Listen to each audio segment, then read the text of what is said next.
Milkcratemarauder is the Man, fuck you, Mama Webble. Mighty call Mama Pinga. Well, hey everybody, it's Friday all day, as my Nana would say. And look what I have on my lip.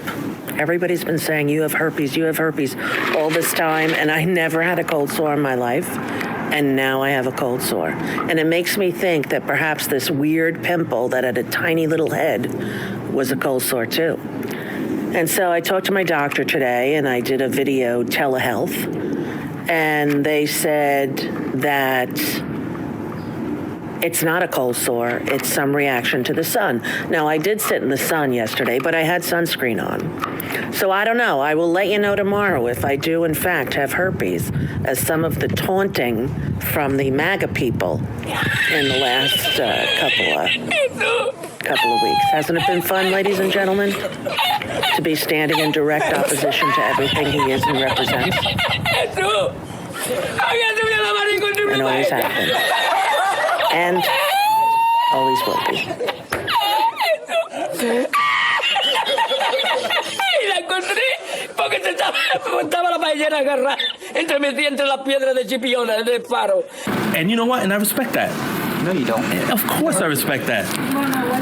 But I'm speaking to my mother in Spanish because that's her language. I don't give a shit. Shut up. And out of nowhere, you just come out and say something like that?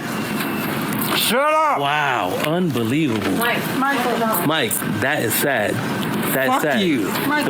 For no reason. Shut up with the fucking Michael. Wow, Michael. That's sad. Fucking spit And the thing, kiss my ass. That's incredible. I'm glad you're having a good time. So my family that's also all military, fought just like you did. I don't give a fuck. Right, lost limbs. Learn how to fucking speak English. Unbelievable. Live in America. Dude, I feel sadness for you. I'm glad you do. I feel real freaking sadness. Really fucking piece of shit like you can kiss my motherfucking ass. Yeah, because I did the crime of talking to my mother in Spanish because that's the language she speaks. It is a crime. Yeah. Can I ask you who you voted for?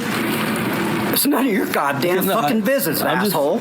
No, I'm just interested. I'm just asking. Hey, now you're gonna. Now he's fucking recording me. Of course. Shit. Because you just assaulted me. You know that, right? I just assaulted you. You just assaulted me. You are a fucking piece of fucking shit. What did I do to you outside of speak to my mother in her language? Tell me right now. Fuck off. Tell me right now. See, if I was a piece of shit. Kiss my ass, motherfucker. If I were. Kiss my ass! If I were. I don't give a fuck. Fucking spit kiss my ass. Unbelievable. Not unbelievable when you're the fucking piece of shit. Mike, what did I do to you, Mike? I spoke to my mother. Shit like you are. I spoke to my mother in her language. Leave me the fuck alone. This guy won't Mike. leave me alone. Unbelievable. I'm talking shit. That is sad. That's sad. I'll keep on talking shit just like you are. You're a piece of fucking shit. Fucking spit. Mike, right now you're making me feel really proud to be that spick. Really proud. Because you know what? I wouldn't treat you like that. Fuck you. You're a piece of shit. Incredible. Say it one more time, just for. Say it one more time. You're a fucking piece of shit, you fucking spit. And explain what I did to you one more time. Talking that fucking stupid Spanish around here when everybody else is a fucking English-speaking American. Incredible. Yeah. Okay. Fuck you too. No. Fuck you too.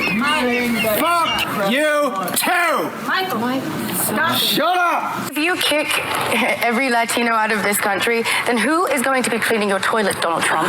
Oh, that's no. In the sense that, you know what I mean? Like, when I'm saying that There's more jobs to be in LA, they always, but they don't. Latinos are not only the No, only I didn't people mean it doing like that. jobs. Come on.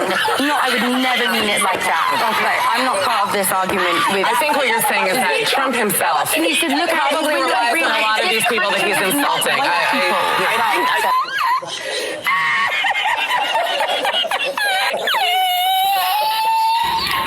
Gorda, tu reputa y putísima perra, bomba, hueca, estúpida, madre, hijo de tu puta madre.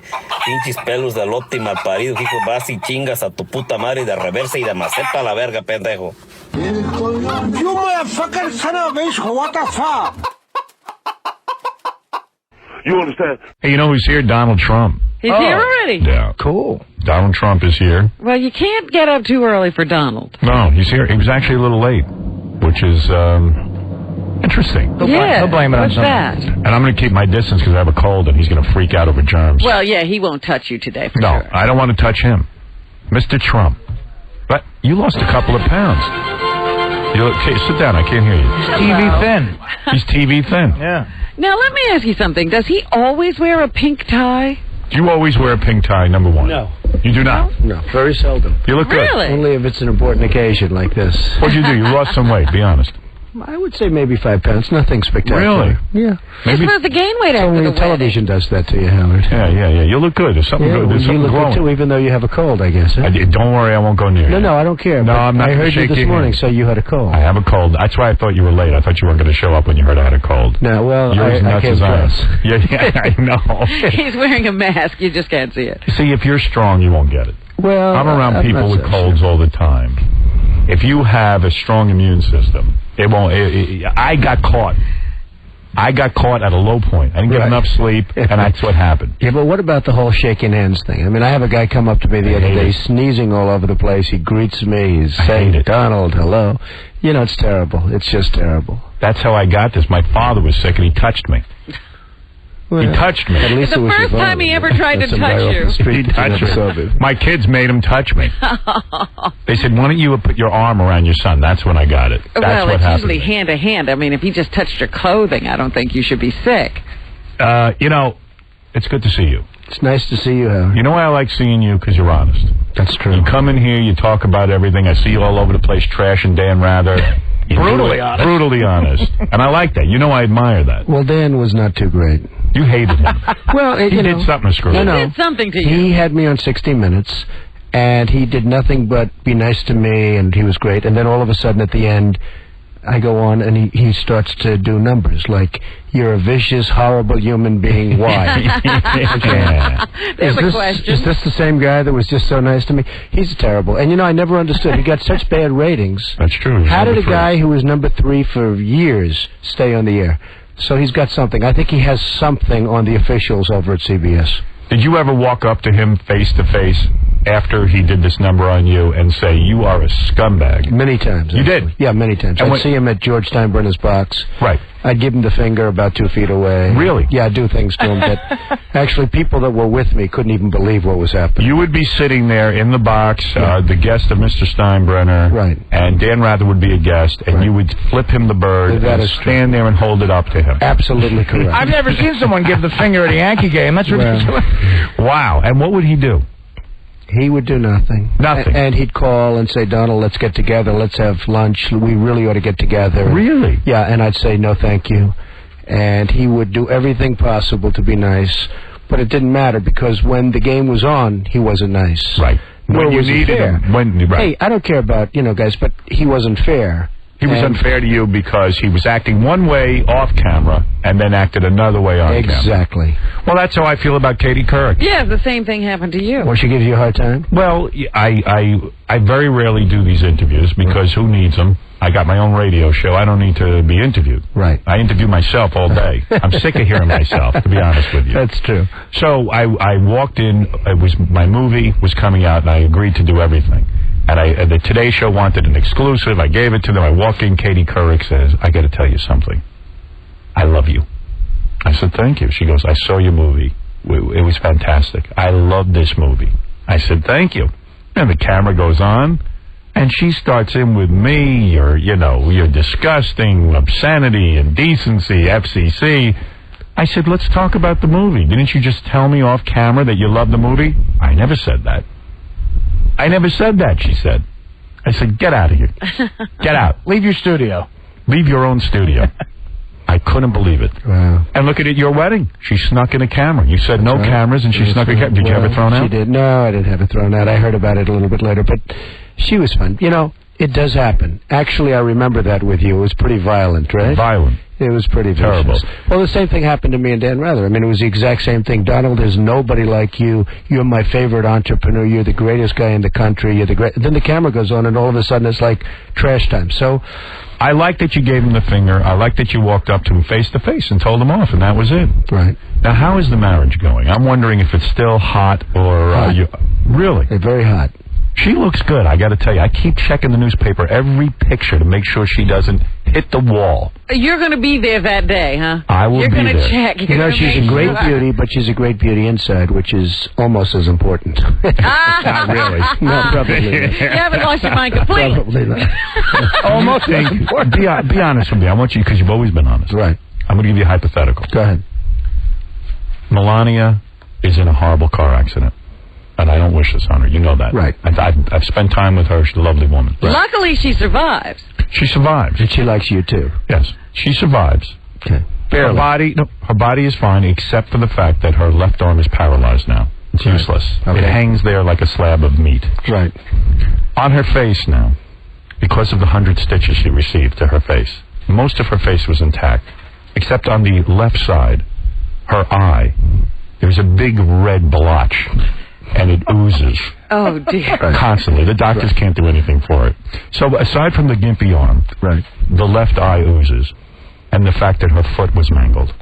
She's perfect. How do the breasts look? The breasts are okay. Okay, well, that's important. Would you be able to stay in a relationship with her? Oh, totally. And no question in my mind. I don't believe it. Now, how good is that answer? I mean... I would have shallow. No, I am shallow, generally speaking. No, I have a great relationship. If something negative happened to Melania, I would be there for 100%. I would stay with her. Yes, 100%. Really? Yes. And you are known for being around beautiful women. You are known. That's part of your image in a sense. Well, I don't know. Do you believe him? It's true. I don't believe him for a minute. I know he's already calculating what it's going to cost him in terms of public relations and everything else. Of all right. You're going to take a hard hit on that one. No, I would stay with her 100%. You would. I have no doubt in my mind. But you have great timing. You'll know when to leave. Just before the accident? He'll know when the accident is happening. He will know when the accident's happening. Well, his people will be installing the wall. Believe me, the minute she gets a gray hair, he's going to turn to her and go, "You're fired." Trust me. Listen, there's nothing wrong with that. You have an image. You're used to beautiful women. And it is Melania's job, in a sense, to stay beautiful. Sure. Well, she is beautiful, and she'll always remain beautiful. Of course, car accidents do wonders. There's no question about that. The lovemaking is still incredible? Extraordinary. Really? Absolutely extraordinary. And nothing has slowed down since the wedding? No, the same. And your wedding night, did you have sex your wedding night? And you were invited to the wedding. You know I didn't make it. I'm sorry. You're the only one. I owe you a present, though. You were the only major celeb that didn't make it. And the reason I didn't make it, and I forget why. Why didn't I make it? I forget what was happening. There was something. I had my daughter. Had something. Yeah, something was going on. I had something with my daughter. But well, I was a little happy that you didn't make it, because the last wedding, you killed me. He stands on television. Every television camera's on Howard. I had 500 celebrities there. They chose Howard, and he had a line that will never be forgotten, that there wasn't a wet eye in the house. Well, not only that, I made the prediction that the marriage would not last. Well, you were wrong. You said it wouldn't last 3 months, and it actually lasted a little bit longer than that. That's true. That's true. I think it lasted 6 months. 3 years. But you know this one is going to last. Oh, yeah, this is a real deal. This is the last one? No, this is the real deal. I can't wait to take this tape out when it's over. No, the problem with you this is great. The problem with you is you don't know yourself.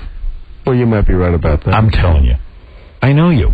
You might be right. Someone is going to come along. Why did you get married? I still can't understand it. Well, that's a long story, but I met somebody who was great, Robin. I mean, you go... Did she pressure you? Hey, look, the hunt is a great thing. We all love the hunt. But why did you get married? She didn't pressure me at all, because I felt it was the right thing to do, number one, and I think she's special. If I didn't think she was special, I wouldn't have gotten married. But you don't need to be married. Another really wonderful woman, I wouldn't have done it. This is beyond that. So, and I've had a great relationship. And you're going to have more kids? I think so, yeah. Really? I believe it. Yeah, sure, I will. What do you need that headache for? Because I like kids. I mean, I won't do anything to take care of them. I'll supply the funds, and she'll take care of the kids, right? And then so it's not like a big deal. deal. It's not like I'm going to be walking the kids down Central Park. What, are you feeling like that you have an empty nest or something? Well, Marla used to say, I can't believe you're not walking Tiffany down the street, in a carriage, right? I'm going to be walking down Fifth Avenue with a baby in a carriage. And it just didn't work. Melania is very, very self-sure. I mean, she'd be an amazing mother. Right. And she's self-contained. She doesn't need you involved. She would take great care of the child without my having to do very much. But aren't you like me in a sense? You're the child that needs the caring. You need Melania focused on you. Well, that's true. And she may forget about me if that happens, and that would be a sad situation. Because I think that's what happened with Marla. She's busy with this kid, and she's not focused on your needs. And you admit you need that. Well, you know, when I married Marla, I owed $9.2 billion to the banks, right? Right, you were understood. And I wasn't totally focused, and I had to, and she was wonderful. Marla was wonderful, but, you know, not necessarily for me, but she was wonderful. But I owed so much money to the banks that I wasn't necessarily thinking. And I married Marla, and again, she gave me a beautiful daughter. I have a great daughter, so I'm very happy about it. And Marla's a wonderful woman. But, you know, I was thinking about a lot of other things. Now, how are you going to have a daughter or son with Melania and not be there at all? You got it. She's going to put pressure on you to be a father and take the kid for a goddamn walk once in a while. And go to school and it's school play. Not your scene. Let me ask you something. It's not really my scene. I have to tell you, it's not my thing, but she'll be very good about it. I think I'll have to go to a minimum of school plays. Right. If any. But let me ask you something. something. Does the kid have to live with you? Or are you going to have to set up a separate I would household? think. Set up a separate apartment. Somehow I would think the child has to at least live there. Yeah. And how are you going to feel? You want to take off for the weekend to Palm Beach. Now all of a sudden Melania goes, we got to bring nanny, we got to bring an extra suitcase. She's so self-sufficient. How was that impression? I won't hear. The who? What? That was good. I was listening. That was a perfect I didn't want to comment. We got the I didn't want to But I comment. wanted to ask what he did with his younger children, because he wasn't the Donald when they were born. He was busy making a career. But were you there more often? Actually, I've always been a very good father. If you ask my children who's been the best, I think a lot of them would choose me, but I've always been a really good father, and I've liked being a father, but I don't do too much work. All right, and what about when Melania gets stretched out, big belly, fat ass from carrying a baby? Sagging all over the place. Sagging all over the place. I'll still love her totally. No, you won't. Yes. You're not that way. No, I totally love her. There's no doubt in my mind. Right. Now, it's not just her physical being. And besides that, she's listening right now. So, you know. Now, Martha Stewart is getting an Apprentice-type show, That is correct. Now, you're for it, so that leads me to believe that you're being paid. Well, I own it with Mark Burnett. Oh, you do? But Yeah, are see, you I own two The fighting? Apprentice. Who, Martha Stewart? Yeah. No, I love the idea that she's doing a show. I own it with Mark Burnett. So Martha Stewart is doing the show, and Mark Burnett and myself. Will she be successful?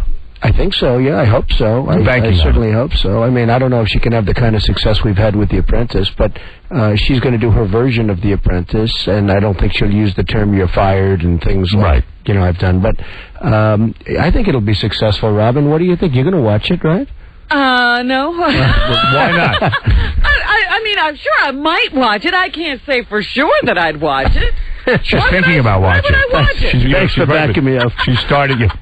She really helped you out on that. You need more success. What do I? She doesn't really want you to be successful. You know, who knows? Who knows about television? You realize there are people out there who root that you don't have a success for Martha Stewart because they're jealous of your success. Well, I mean, that absolutely is true. But I think Robin and I are something for the rest of us. Robin and I are among them. Don't forget, Howard, when I did The Apprentice, nobody thought it was going to be a success. You know, they only signed me for one series. They said, hey, and then it went to the #1 show on television, as you remember. That's true. And they came to my office, and they dropped to their knees, NBC. Please. Literally to their knees. Literally to their knees. Sign. We want to sign. So they signed me up for 2 more. Now the ratings continue to be tremendous, so they just signed me up for 2 more. Are you going to watch Robin's new TV show? Yes. You will? I will. Thank you. Then I'll give Martha Stewart a try. Okay, thanks. That's our deal. She's going to watch Martha, and I'm going to watch. Have you met with Martha Stewart since she's been released? No, I spoke to her. She's getting her life back in order. That was a tough deal. That's a bad deal. And she was very brave, Howard. How many people have you known that have gotten in that kind of trouble and they're reduced to rubble? Right. And she handled it, and she was a brave person, beyond woman. I mean, she was a brave person. And she came back from it. She came back. I think she's going to be bigger than ever. So, I hope so, and I hope the show is going to be a big success. Now, what about this? You're now promoting, once again, the Miss USA Pageant tonight at 9 o'clock. Right. Which is a bad thing to own when you're married. I agree with that. Yeah, I mean, you could That's a tough one. I own Miss Universe, too. The years that you had Miss Universe, and, of course, Miss USA. Miss USA, yes. Was there a time that you would actually have sex with some of the contestants? No, I never comment on things like that. So you did? No, I don't comment on it, but I found What do you mean you them to don't? be... You comment on everything. No, it's true. Well, Donald. Come clean. How many? Terrible. How many? But I never contestants- comment on things like that. You know, I How many read. contestants did you I read call? all the stuff that I never comment. You know, from other people. Right. I don't comment on my personal life. Right? Sure you do. I do actually. You absolutely. Give us the first History letter. has The been- first letter of the country you had sex with him. I mean, could you? How many letters are there? Give me a hypothetical. In other words, you're Donald Trump. You own the pageant. You're there. You're meeting the girls, and one is more beautiful than the next. Well, I've owned the pageant for a long time. You know, Right. the Miss Universe pageant is amazing because you have 97 countries and I mean, no matter what you're looking for, But what is your you have it. involvement? Yes. Do you? If you like them a little bit dark, a little bit light, tall, I like them short. a little dark. I like him. Although there aren't too many short ones, unfortunately. But if Right. you like them, the most beautiful women in the world, Miss USA, the same thing. And it's, by the way, it's on tonight at 9 o'clock. What a great thing And to the women buy. are beautiful. What they should It's do. one of the great assets I have. You know, people consider, what do you like better, that or Trump Tower? I say, forget I it. like the Miss USA That's contest. a great thing to buy. Think about that. But explain to me. I'm not letting you off the hook on Go this. ahead. So when you were single, Right. you own this pageant. You go over. You're meeting the girls and stuff. One of them comes up to you and says, "Mr. Trump, you're a very sexy man. You're a beautiful man. You have fantastic hair. Well, you're a powerful man, right? Right? You're a powerful man. Right. I want to sleep with you." Now, you're not the type that would say no. I don't want to hurt their feelings. Right. No, Right. but I mean, you see a beautiful woman. You want to have that. You're Well, a guy you who likes to certainly have think- everything, right? Well, couldn't that be construed, however, as Conflict? yes? I don't see it as a conflict. It could be a conflict of interest, but, you know, it's the kind of thing you worry about later. Oh, I see. You tend to think about the conflict a little bit later The on. question is, how can it not be construed? No, I mean, some of these foreign girls, you know, Mr. Trump, in my country, we say hello with vagina. And Well, you could also say, as the owner of the pageant, it's your obligation to do that. So you have done that. Now, tell Well, me I'll what- tell you the funniest is that I'll go backstage before a show. Yes. And everyone's getting dressed and ready and everything else. And, you know, no men are anywhere. And I'm allowed to go in because I'm the owner of the pageant, and therefore I'm inspecting it. You know, I'm inspecting. I want to make sure that You're like a everything is doctor. good. You're there. Yeah, the dress. Is everyone okay? You know, they're standing there with no clothes. Is everybody okay? And you see these incredible-looking women. And so I sort of get away with things like that. But Tell me the first time. Tell me the first time you had sex with one of the contestants and what that was like. Take us through the whole experience. Please share with us. Share with my audience who never gets to have sex with Miss USA. Is everybody going to be watching tonight? Oh, we'll make sure of that. What you should We'll say plug is the hell out of he it. gets to sleep with the winner. Yeah. And so that's one of the prizes. Have you ever slept with The one? winner, you know, the sad part, the winner isn't always the most beautiful. Is that The right? winner is not always the most You're beautiful.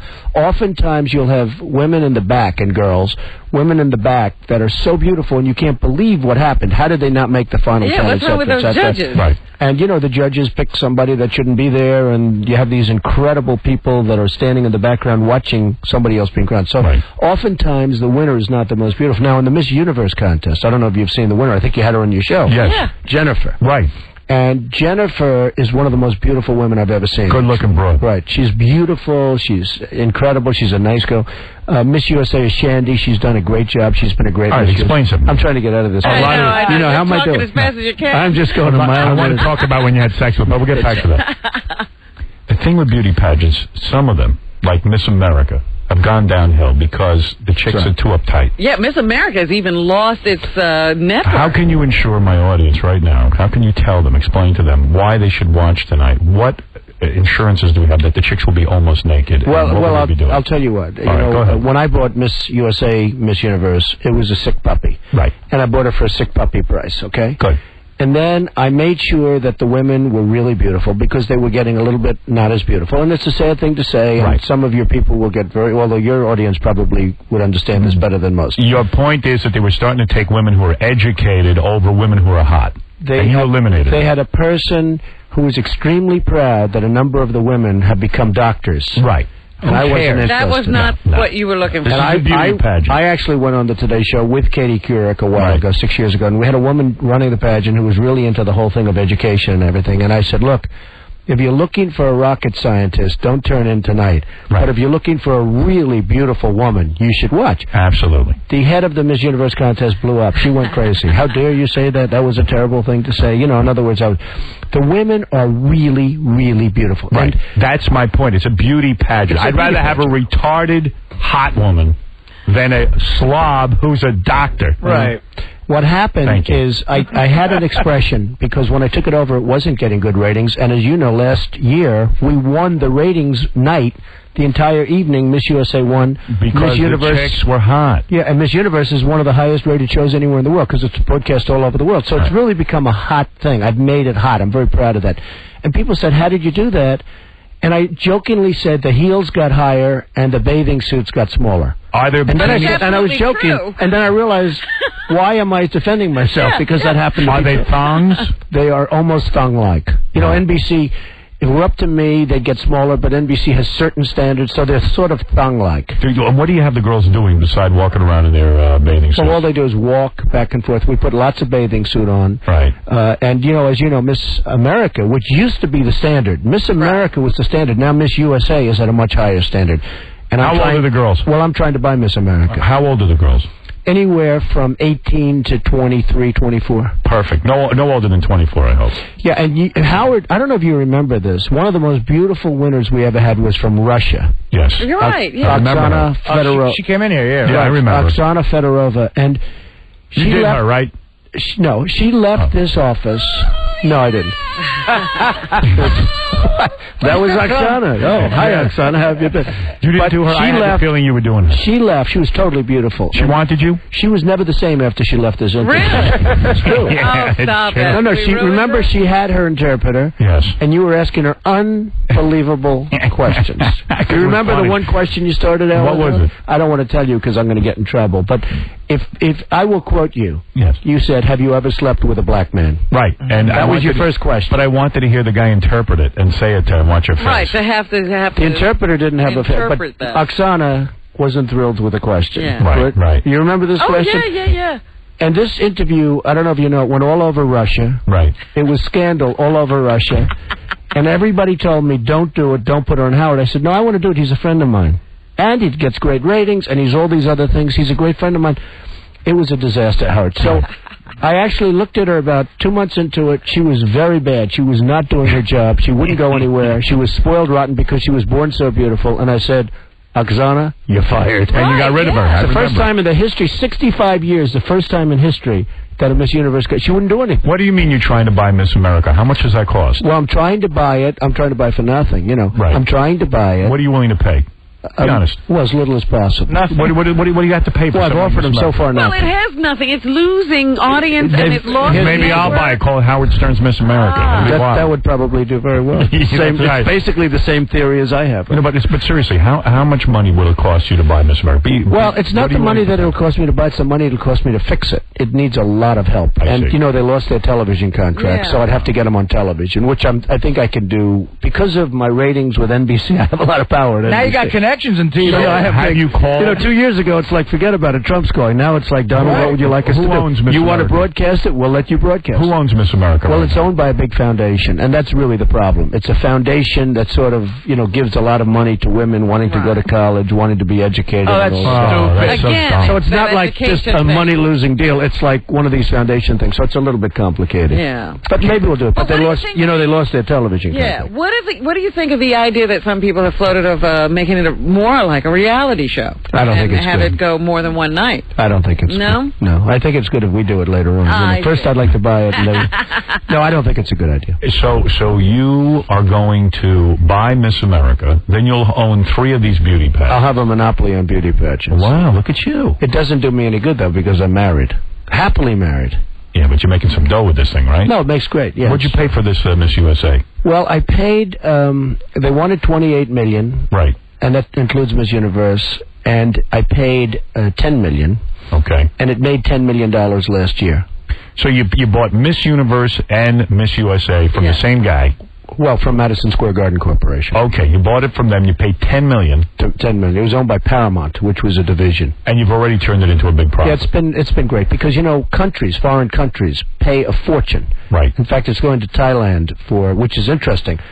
I signed a deal with Thailand where they paid a lot of money to have the Miss Universe contest in Thailand. Right. I signed a deal 1 week before the tsunami hit. Oh.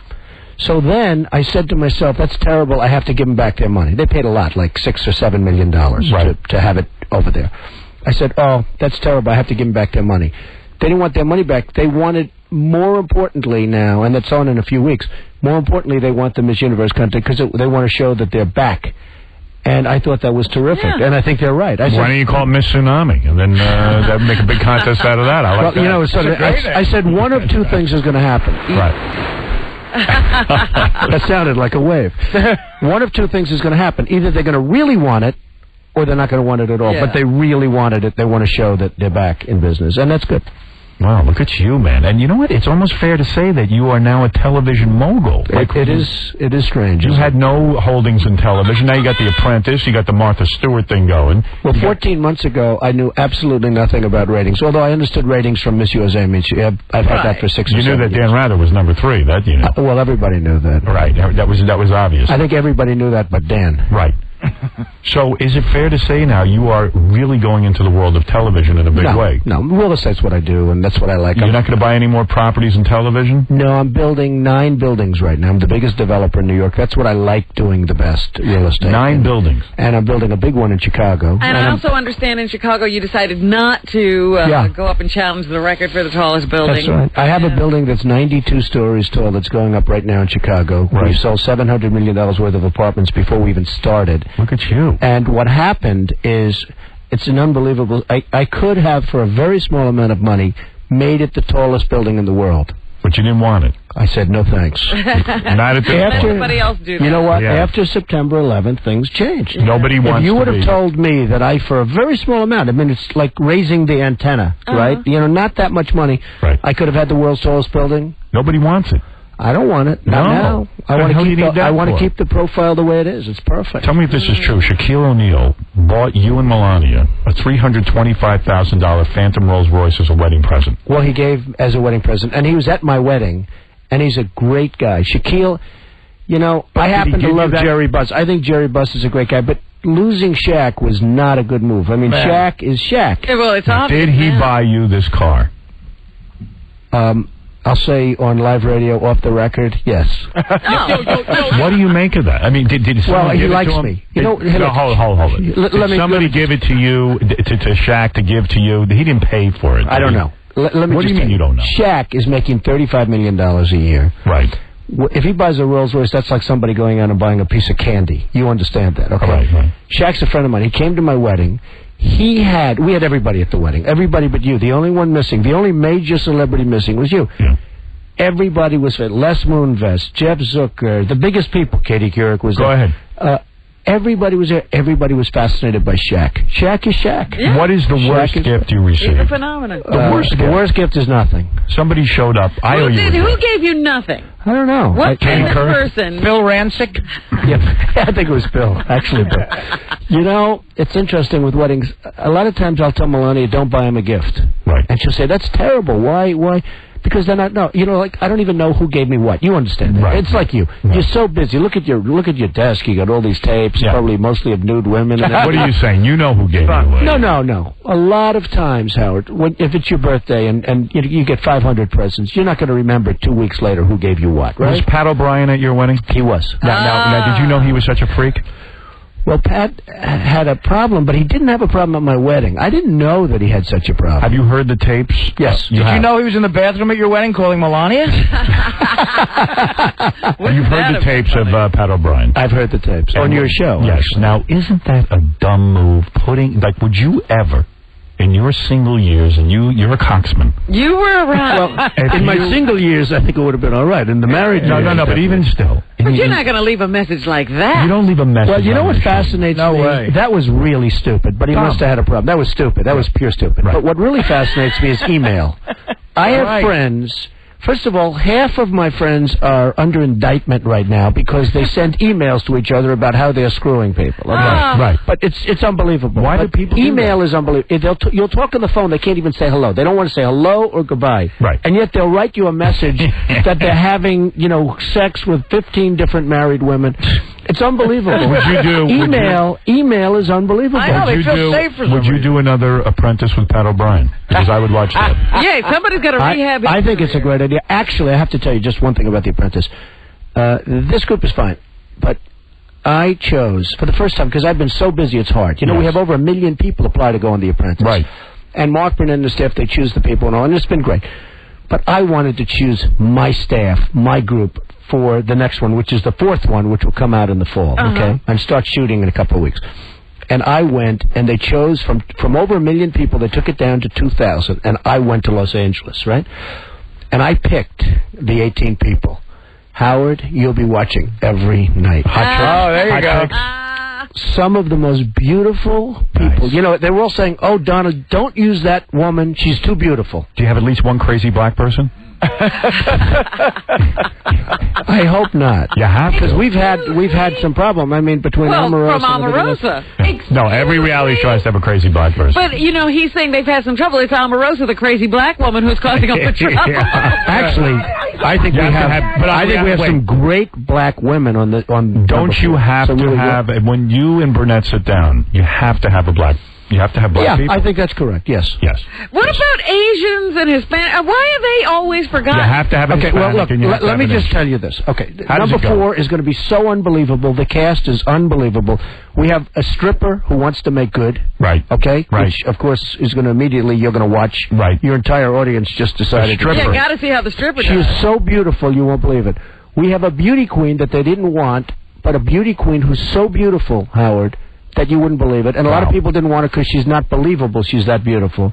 And we have just great people. So I think I'm really looking forward to that. Aren't you? More than any other, I'm looking forward to the 4th season. Aren't you secretly happy, this is what I've heard, that Mark Burnett's show, The Contender, failed? No, I'm not happy. I heard you were happy. No, you didn't hear I'm happy. I heard that Howard, you were you didn't hear that because you want to be the most valuable person in the stable. That's always true. You know. So were you glad to secretly see Mark Burnett have a failure, $2 million an episode of The Contender? No, I love Mark, and I want him to have only success. Is he crying over it?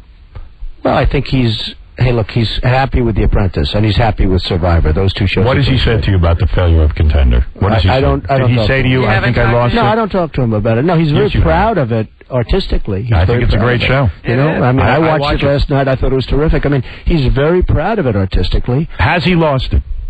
Lost what? It. No, he hasn't. No, he's great. You know what's funny to me? A couple of weeks ago, I was at the car show, and Richard Branson, who tried to... who failed? Yeah, run a show against the dumb. He failed, didn't he, against you? You know what he got beaten so bad. He's like, you know, he walks down the street, he puts his head down, he's ashamed to... Right. You will love this, Donald. It's You know what he unbelievable. was doing at the car show? He was dressed as an astronaut, talking to people... and the press. And I said, who is that guy over there walking around in an astronaut suit? Look how happy Donald is. And I walked around, and it was Richard Branson. I said, Donald's right, he knows, he has no idea what he should be doing. He has no television persona, and he doesn't know it. And the other one that failed was Mark Cuban. Mark Cuban came out with the show. And you know, it's amazing. Mark Cuban bought an apartment in one of my buildings, right? Yes. So he's obviously had to be a Trump fan somewhere along the line. Right. Then all of a sudden, and he was very nice, and all of a sudden, like 2 weeks before his show, I don't like Donald Trump, I don't like his business practices, I don't like his way, I don't like this. You know, all of this stuff. And then he failed. Same thing with Branson. Donald Trump is great, unbelievable. A week before the show, he starts trashing me.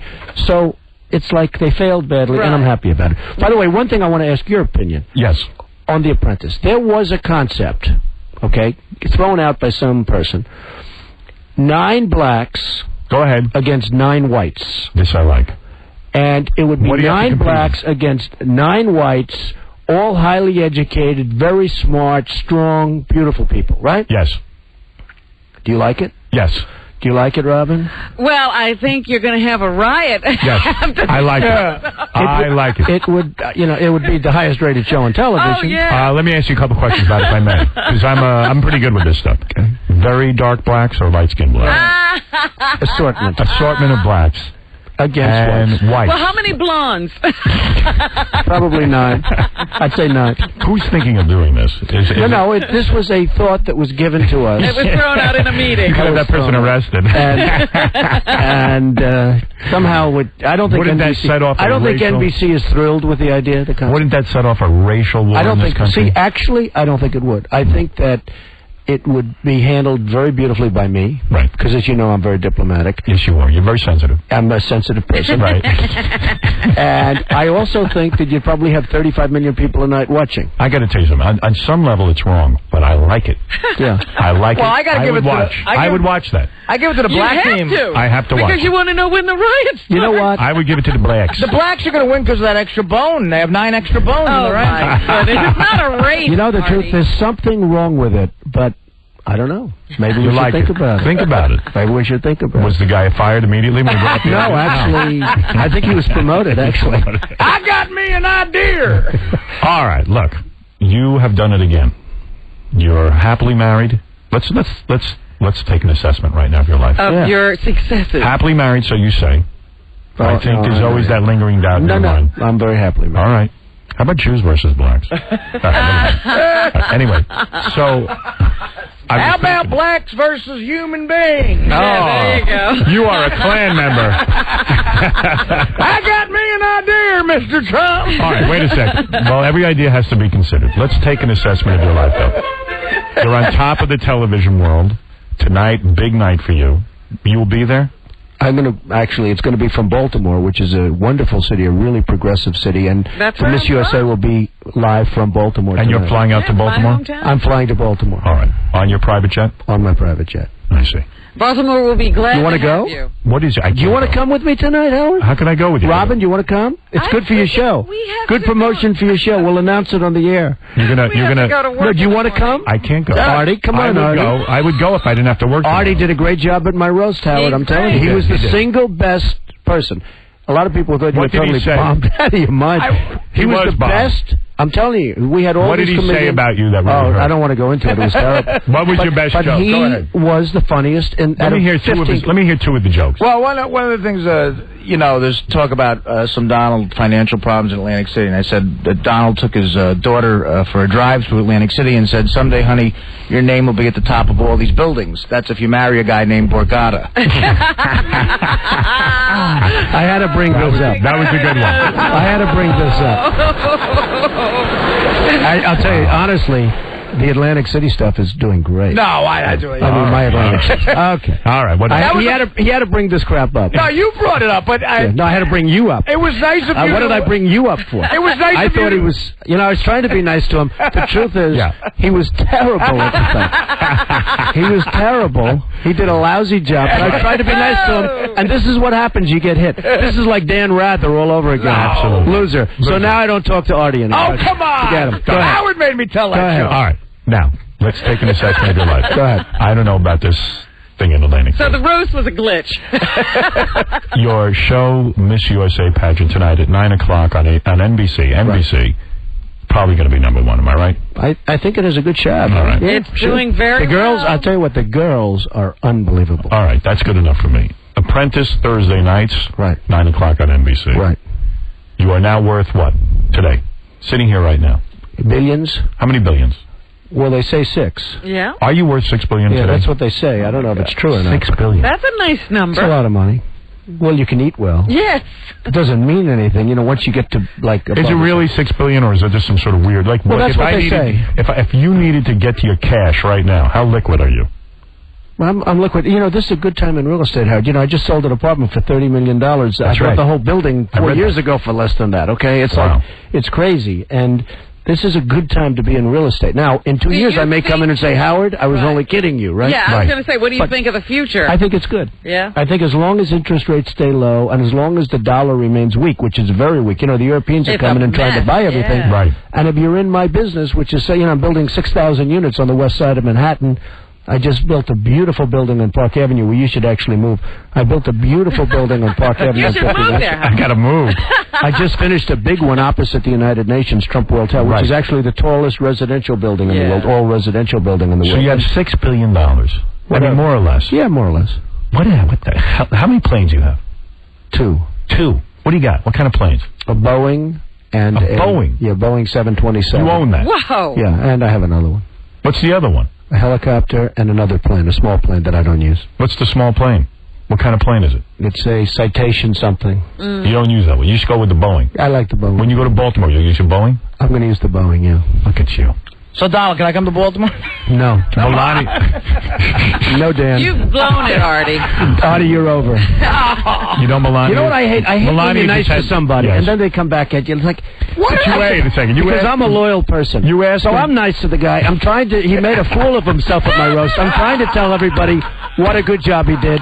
And this schmuck comes out and gives me this stuff. He asked me to tell a joke. I told it the roast. Artie, go to hell. You're really mad at Artie. You're really mad at him. It's not that I'm mad. Yeah. I'm a loyal person. Right. I was nice to this guy. Right. And he comes and hits me. Wait a second, though. It's a joke. I don't care. I don't take jokes. It was a roast joke. Okay, I think that's okay. It's a roast joke. Let him say it at the roast. He doesn't have to say it here, but that's okay, Artie. Don't worry about it. Wow. How about this one? You know what? You could have done anything but an Atlantic City joke. I'm very proud of it. Artie, do another joke where Donald... All right, I'll do one more. I don't want to hear another one. Did you see the New York Post yesterday? I mean, I've done very well in Atlantic City. You've done it's a joke. I don't think anybody's made the money that I've made in Atlantic City. Artie's Who's lasted longer than you? I'm not saying nobody's lasted That's longer. right. Nobody. You should be proud. Nobody. I can't believe what you're telling me. What? I love you, Don. No, I'm a loyalist, Howard. When I'm loyal to people, I expect loyalty. Tell Mr. Trump he's doing well. You're doing fantastic. Thank you, Artie. I've used Thank you, Artie. how much Artie, money I needed that. You know how much money I've lost at your casino? He's helping you. Okay. Nah, he's a good man. All right, listen to me. Forget Artie. I guess so. Artie's off the list. You didn't see me saying that.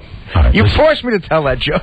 I thought you would tell a nice joke. Oh, look at that. Now, I'm getting screwed over by millionaires. Listen to me.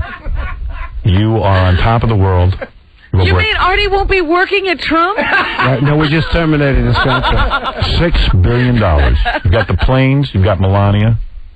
When you said you were worth $6 billion and you just sold an apartment for $30 million, Melania had 4 orgasms, someone told me. They just phoned that in. So, everything is good. And tonight's the big night for you. Everyone watch Miss USA Pageant tonight at 9 o'clock on NBC. That's the biggie. Yeah. And I wish you luck. If your You've always listeners been all good watch, to me. I would love your listeners to watch because they'll see something. Howard, you know, they've always said, like, I beauty love pageants. It is unbelievable. The level of beauty is unbelievable, and your listeners are into beauty. You got a bunch of homos judging this thing, or you got a couple of straight guys? Actually, we have great judges. We have the heavyweight champion of the world, a lot of, big celebrity judges. Who is the heavyweight champion of the world? Who the hell knows? You don't even know. Nobody I used to know who it was. I don't even know anymore. I know it's the heavyweight champion of the world. Right. Since Lennox left, who knows who I know. it is? What happened to Lennox? By the way, you can see Artie tonight running around in an astronaut's costume with Branson. Oh, no, I'm not with Branson. I'm Trump. Well, All right. Listen, I love when you come in here. You're honest. You say a lot that's on your mind, and I admire that. And I am wishing you luck tonight. Thank you. The Miss USA pageant tonight, 9 o'clock at NBC. Howard Stern will be watching.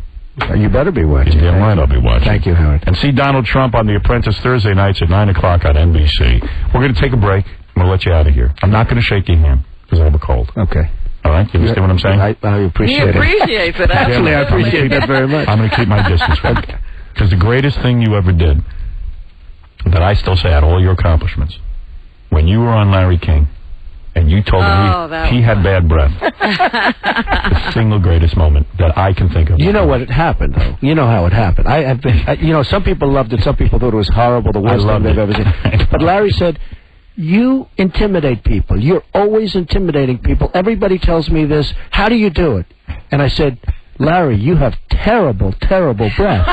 And he didn't realize that was in response to his question. So the clips are always me saying, they always show that clip, Larry, you have terrible breath. It was really in response to his question about intimidation. But it was true. But it was actually true. Yes. Oh, no. That's right. All right, listen, watch the Miss USA pageant tonight, 9 o'clock on NBC. Thank you, Donald Trump. Where are you going to now? You done with the promotional tour? I'm going to build buildings. This is it. I'm going back to my office. All right, and then to Baltimore. And then to Baltimore. All right. Donald Trump, everyone. And please, give every inch of my love to this Melania. I will. You understand what I'm saying? No, and she sends her regards. But you know what I'm talking about. I know exactly what you Give mean. her one for me, all 3 ways. All right, thank you. Oh, my. All right, that's right. That's a loving statement. Don't take that the wrong way. And we'll be back right after these words. I have a couple of things to think about for tomorrow, everybody. Number 1, Trump's going to lose. He's going to lose badly. He's going to be wrecked. I don't know what the electoral college count's going to be at the end of this, but it's going to get loud and it's going to get hard for him. Their panic is extraordinary. Their events in Georgia and North Carolina are basically about as well attended as a Pokemon card trading convention in Ass Crack, Alabama. This is a campaign in freefall. It's really, really fucked up. You got a campaign ending in chaos, and you got another campaign that was able to deploy 90,000 volunteers to knock on 3 million doors. Guys, the better campaign is going to win this one. Again. Attention MAGAs. It's 2 days from the election, and it's about time somebody talks to you, with 2 days left to go in the election.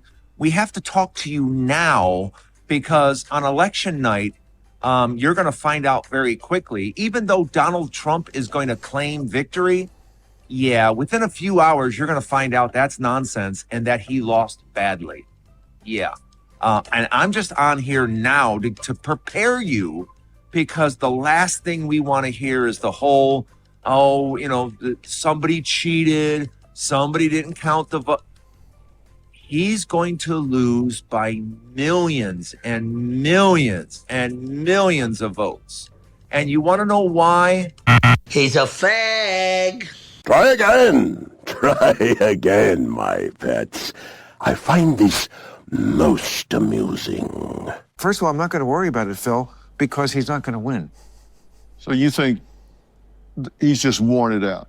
You think people are just going to get fatigued? Enough. I feel category fatigue. I mean, it's just going to be, we're talking about a few 100,000 people, perhaps. But I think it's going to be a little closer than that. First of all, she's definitely going to win the popular vote, as Democrats almost always do now. But I think she will win.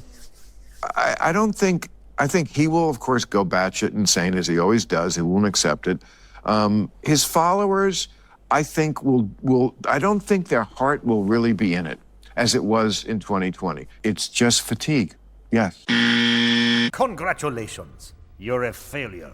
Stick your show in your ass. You understand? What do I know? I see Donald Trump is on the phone. He's, of course, probably promoting The Apprentice that year. Yes, it should be rolling out its new season tonight. Did Martha Stewart have her debut last night? Last night, I haven't seen it. Yeah. I heard they're not getting along, but I don't think Donald Trump would ever admit that. No, he's going to take the high road, don't you think? What's that noise? That was my copier. Sorry, it's gone now. Mr. Trump? Oops. Mr. Trump. Good morning. Look at you. How are you? How are you, my friend? I'm doing good, Howard. I'm doing good. You're doing good. You're waiting for the big day, huh? Oh, man, I can't wait. Yeah. It's time. It's going to be big. Well, that's what they're all saying in the world of showbiz, right? I'm in that world a little bit, and they're all saying it's going to be big, so I have no doubt. For me, it's the future of broadcasting. I mean, I got to get out of here. I've had it. I mean, between the FCC, the religious right, taking away my radio stations, I can't function like this anymore, and quite frankly, I like the whole thing. I think it's a very worthwhile product. You always want to say to Donald, what happened to the world that we have to leave broadcasting? Well, that's right. That's right. Things have gotten out of hand. All right, listen, never mind me. Let's talk about you. Your appearance on the Emmys, A+. Thank you. That was good. That was good. Seeing you in a pair of overalls was startling to me. Well, they asked me to sing, and I said, you have to be kidding. About a month ago, the Apprentice is nominated for Emmys all the time, and they said, would you come up and sing? And I said, what am I going to sing? They said, I don't know, we'll come up with a song. I said, you must be kidding me, right? This is like a month ago, the head of the Emmys. So I said, well, tell me what I'm going to sing. So they said, Green Acres. And I said, well, I don't think so. I think you have to be kidding. And then they kept calling, and I eventually said, look, I'll do it. Get me a nice band, because I've always heard you don't have to be much of a talent if you have a huge orchestra behind you, right? That the really great ones, they can get up with a piano and do great. But most of these guys, if you see a 400-piece orchestra behind, Robin, you just get up and move your mouth a little bit. Everyone says the music is so beautiful, right? Right. So I said, okay, look, get me a great orchestra. I'll do it. But that's it. So then I get there, and they say, to really do it well, you should put on overalls. And I didn't even know what overalls were. So what the hell is that? Yeah. And they gave me a pair of things that they went up and bought at some farm area. What do you mean you don't know what overalls? Well, I never wore them. I never wore them with the suspenders over the top. Right? It occurs to me, every time I've seen you in my entire life, you're always in a suit. Do you ever lay back and wear... Do you ever wear a pair of jeans? Yeah. Well, I wear jeans seldom, really seldom. You know, I'm a very formal type person. Yeah, but obviously, I play golf and I play tennis and I play stuff like that. But generally, I like, formality. And what happened here is, they brought out these, I think they call them overalls or coveralls, and they brought these things out. And I said, you have to be kidding. And then they brought out a pitchfork and a hat. And I said, there's no way I'm going to do it. And then we rehearsed for a little while the day before with Megan Mullally. And they said, you've got to do it. And I said, well, let me take a look at it. And I put them on, and they didn't look that bad. No, it just was odd to see you in a pair of overalls. I mean, he likes formality. I'm telling you, the guy's always in a suit and a. I mean, do you ever put on a pair of shorts ever? Well, I'll do it on occasion. Right. If he plays tennis, but not very much. Yeah, like if I play tennis. Is your whole closet filled with suits? It's mostly filled with suits, and they're usually the same color. I mean, I like dark suits. I just like it. I grew up that way. I just grew up as formal. I like formal. During the dot-com thing a number of years ago, guys would come up to my office. They'd be wearing shorts and undershirts, right? This was like the cool thing. Yeah. And then when that went crashing, they gave up that look. When everyone lost all their money, they gave up that look. The whole dot-com look. They had a dot-com look that was made up of really bad jeans and an undershirt. Even Bill Gates had to give up that look. Yeah, that was a bad look. That was a serious... In the new little bit of a dot-com, this is just peanut.com, I call it. In other words, if you're going to invest money in something, you better come into your office with a goddamn suit on and let's look like we know what we're doing. Well, at least like sort of semi-presentable. So when they gave me this, I said, all right, then I put it on, and it sort of didn't look bad. I said, I hope I don't look fat. So I put it on, and it looked okay. And I went out, and the audience went nuts. And, it's sort of crazy because when you look at the audience, I've never sang before in a crowd. And this is pretty bad when you start in front of 40 million people before you even know what, this is the first time. This is your audition, Robin, in front of a rather large crowd, right? Right. So I walk out. The first people I see are the Desperate Housewives.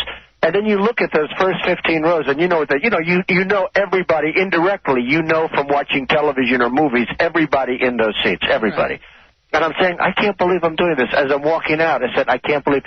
But it hit right, and the audience loved it, and then we won what they call the Emmy Idol. We went against your friend William Shatner. Yes, William Shatner was a competitor. Right. And we went against him and some other people that were terrific, actually. You brought up the name The Desperate Housewives. I don't know about you. I don't watch that show. Right. I'm sick to my stomach to see these women over and over again. Talk about a case of overexposure. Right. When you look at them, they seem desperate, don't they? Well, I really like, I think... Who do you like? Well, I'll tell you what. I like as a person Terry Hatcher. She's so nice to me. I mean, every time I see her, she's just like her. So nice. I think she's really a nice person. But, I don't really get it. And, are they really good looking? They're not good looking. And Eva is really nice. Well, no, Eva's not that good looking. On your scale, you have a very high scale, okay? Go ahead. And on your scale... you wouldn't watch the show, okay? No, I'm not going to watch You wouldn't watch the show. Because I'm a man. Who's really changed? Nicolette Sheridan. Yeah, now she used to be the skinny, really skinny person. And now she all of a sudden did a total body transformation. I wonder how. Yeah, let me ask you something. On a scale of 1 to 10, go through the Desperate Housewives. Nicolette Sheridan is a 2, right? Well, I would say she's in the 4 or 5 category. Right, if you were a single man, back in the day, I'm talking about the way she looks now. You would not do her, would you? No, I think, You would not do her. I like the way she used to look. I don't like the way she looks today. So she's gone from a 10 to a 4? No, I think she's a solid 4. Oh, okay, now she was a 10. What a drop off. What no, she was an 8. They carry she on. wasn't a 10. Okay. She was an 8, you think? She went from 9. She went from being very flat-chested. I view a person who's flat-chested is very hard to be a 10, okay? Right. I mean, it has to be extraordinary. You have to have the face of Vivian Lee to be a 10. Exactly. If you're flat-chested. Okay, but she went from an 8 to a solid 4. Now, why do they carry on about the redhead on there? Marsha Cross. She's a what? A 3? Well, I hate to say it because I met all these people and they were so nice. But they would say, "We love your show, we love your show, we watch The Apprentice all the time," and then I'm going to call her a 3. Is she a 3? No, I called her. You know what I'm going to do? Call it like you see it. Is she Hey, a 3? Howard, I'm going to do this. Go ahead. They're all 10s. They're magnificent beauties. Oh, stop it. No, that's not your style. Because I don't want to have Hollywood. I don't want to have an article. Every time I do your show, I get in trouble. They always have a headline that I said something. You're a connoisseur of female pulchritude. You know whether or not a woman is good looking. You run the Miss USA and all that. And the universe. Now those, by the way, those are 10s. Okay, so Marsha Cross, is she a 3? Is she worse looking than Nicolette Sheridan or better looking? Well, I'm going to get in trouble because I know these. I know these people. Fortunately, not well. Show business. Fortunately, not well. Who's better looking? Okay, if your beautiful girl decided to leave you, she said, "Howard, I've met another man." You now go into a major, major depression. That's right. You'll lose about 40 pounds. I'd be all right. Okay, now you're starting to come out of the depression about 2 months later. You know, you eventually have to come out. Right. Either do that or you just kill yourself. I would jump right back into the swimming pool. Go right. Would you go out as your first date, Marsha Cross? No. Come on, just to start out. No. Would you go out with Marsha Cross or would you turn gay, Howard? I would go out with Marsha Cross. Okay. You know. So would I. She's got a good body. Just put a bag on her head. Yeah, I'm sorry. But, you know, so tell me, is she a 4? Well, I really got to. Here's the thing. Is she a 4? Give her a number, please. Yeah, well, she's in the category of, solid 4 to 5. Okay, what about Terry? What is she now? Be honest. Well, Terry, I only know Terry now. Yeah. Terry's very thin. Too thin. She's extremely thin. She's really nice. And, they're very good actresses. Is she a 6? Yeah, she's a 6. Okay. And the Let Eva... me keep track of this. Sheridan a 4, Cross a 4 to a 5, and Terry's a 6. And the other one, the final one, Eva Longoria. Well, she's really cute. I have to tell you, she's really bouncy, really cute. She's about 5'1". You like girls that are 5'1"? They come up to where? I would do her. You would? I would do her, but she's very nice. She's got beautiful skin. Is she a 7? Oh, yeah, sure. Oh, she is? Sure she is. A definite 7. I mean, all right, she's very short. You have to get started. You have to like short girls. She's very, very short. She goes out with a basketball player, which is interesting, but she's very short. Tell me about Carmen Electra now. Is she still a 10? You see, I've never thought she was a 10. Really? Okay, in her heyday, I've never thought she was a 10. And I think Carmen is somebody who has unbelievable photogenic abilities. She really looks unbelievable in a picture. And then when you see her, first of all, she's unbelievably short, and I'm a little bit surprised.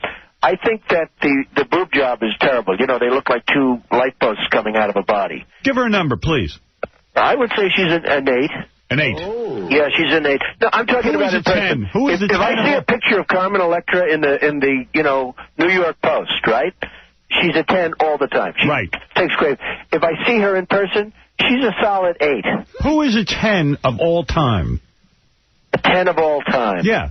The 10 of 10. I love this guy's opinion. See, he knows this. I do. I truly know. I mean, he really does. He thinks about it. I'd be much more accurate and much more blunt if you and I were having this conversation in the back of a limousine. I know. I wish when you I would pick you up because your freaking car is lost. Okay. Yeah, thank God for this guy. Yeah. No. Then I'd be much more honest. Now I'm trying to be a politician, but it's very hard when you're doing the rating system, right? He's like my Superman. He rescued me. Absolutely, swooped in and saved you. Yeah, but this is what there aren't many 10s. A 10 is a rare specimen. You know that. Well, you're married to a 10. Well, I'm married. I'll tell you what. I'm married to a woman, and this has nothing to do with anything, but I'm married to a woman who is truly one of the most beautiful women. Yeah, she is. I've been around her. She's a gorgeous woman. She's a great beauty. She's considered to be a great beauty. Yes. There are some others. All right, here's a good question.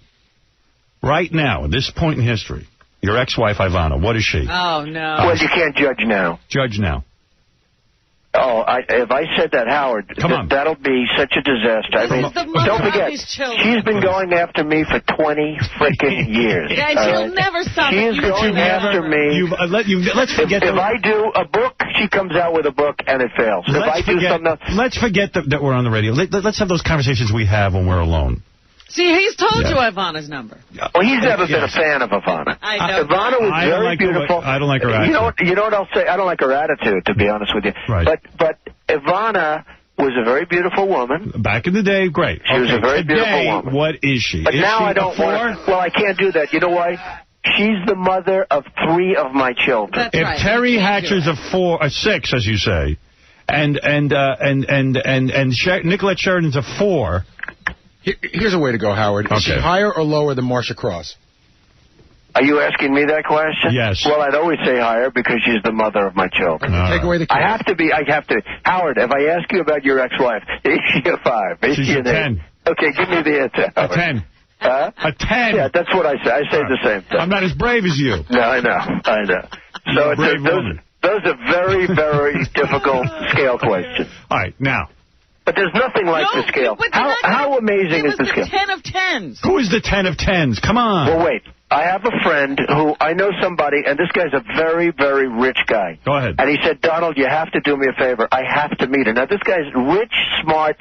He kills people for a living with his mind and his mouth, right? Right. If he sees a beautiful girl, he gets lockjaw. He can't talk, all right? Go ahead. He destroys people. Who's this guy? What is his name? Well, he's just, I better not bring up his name, but you don't know. I mean, you don't know.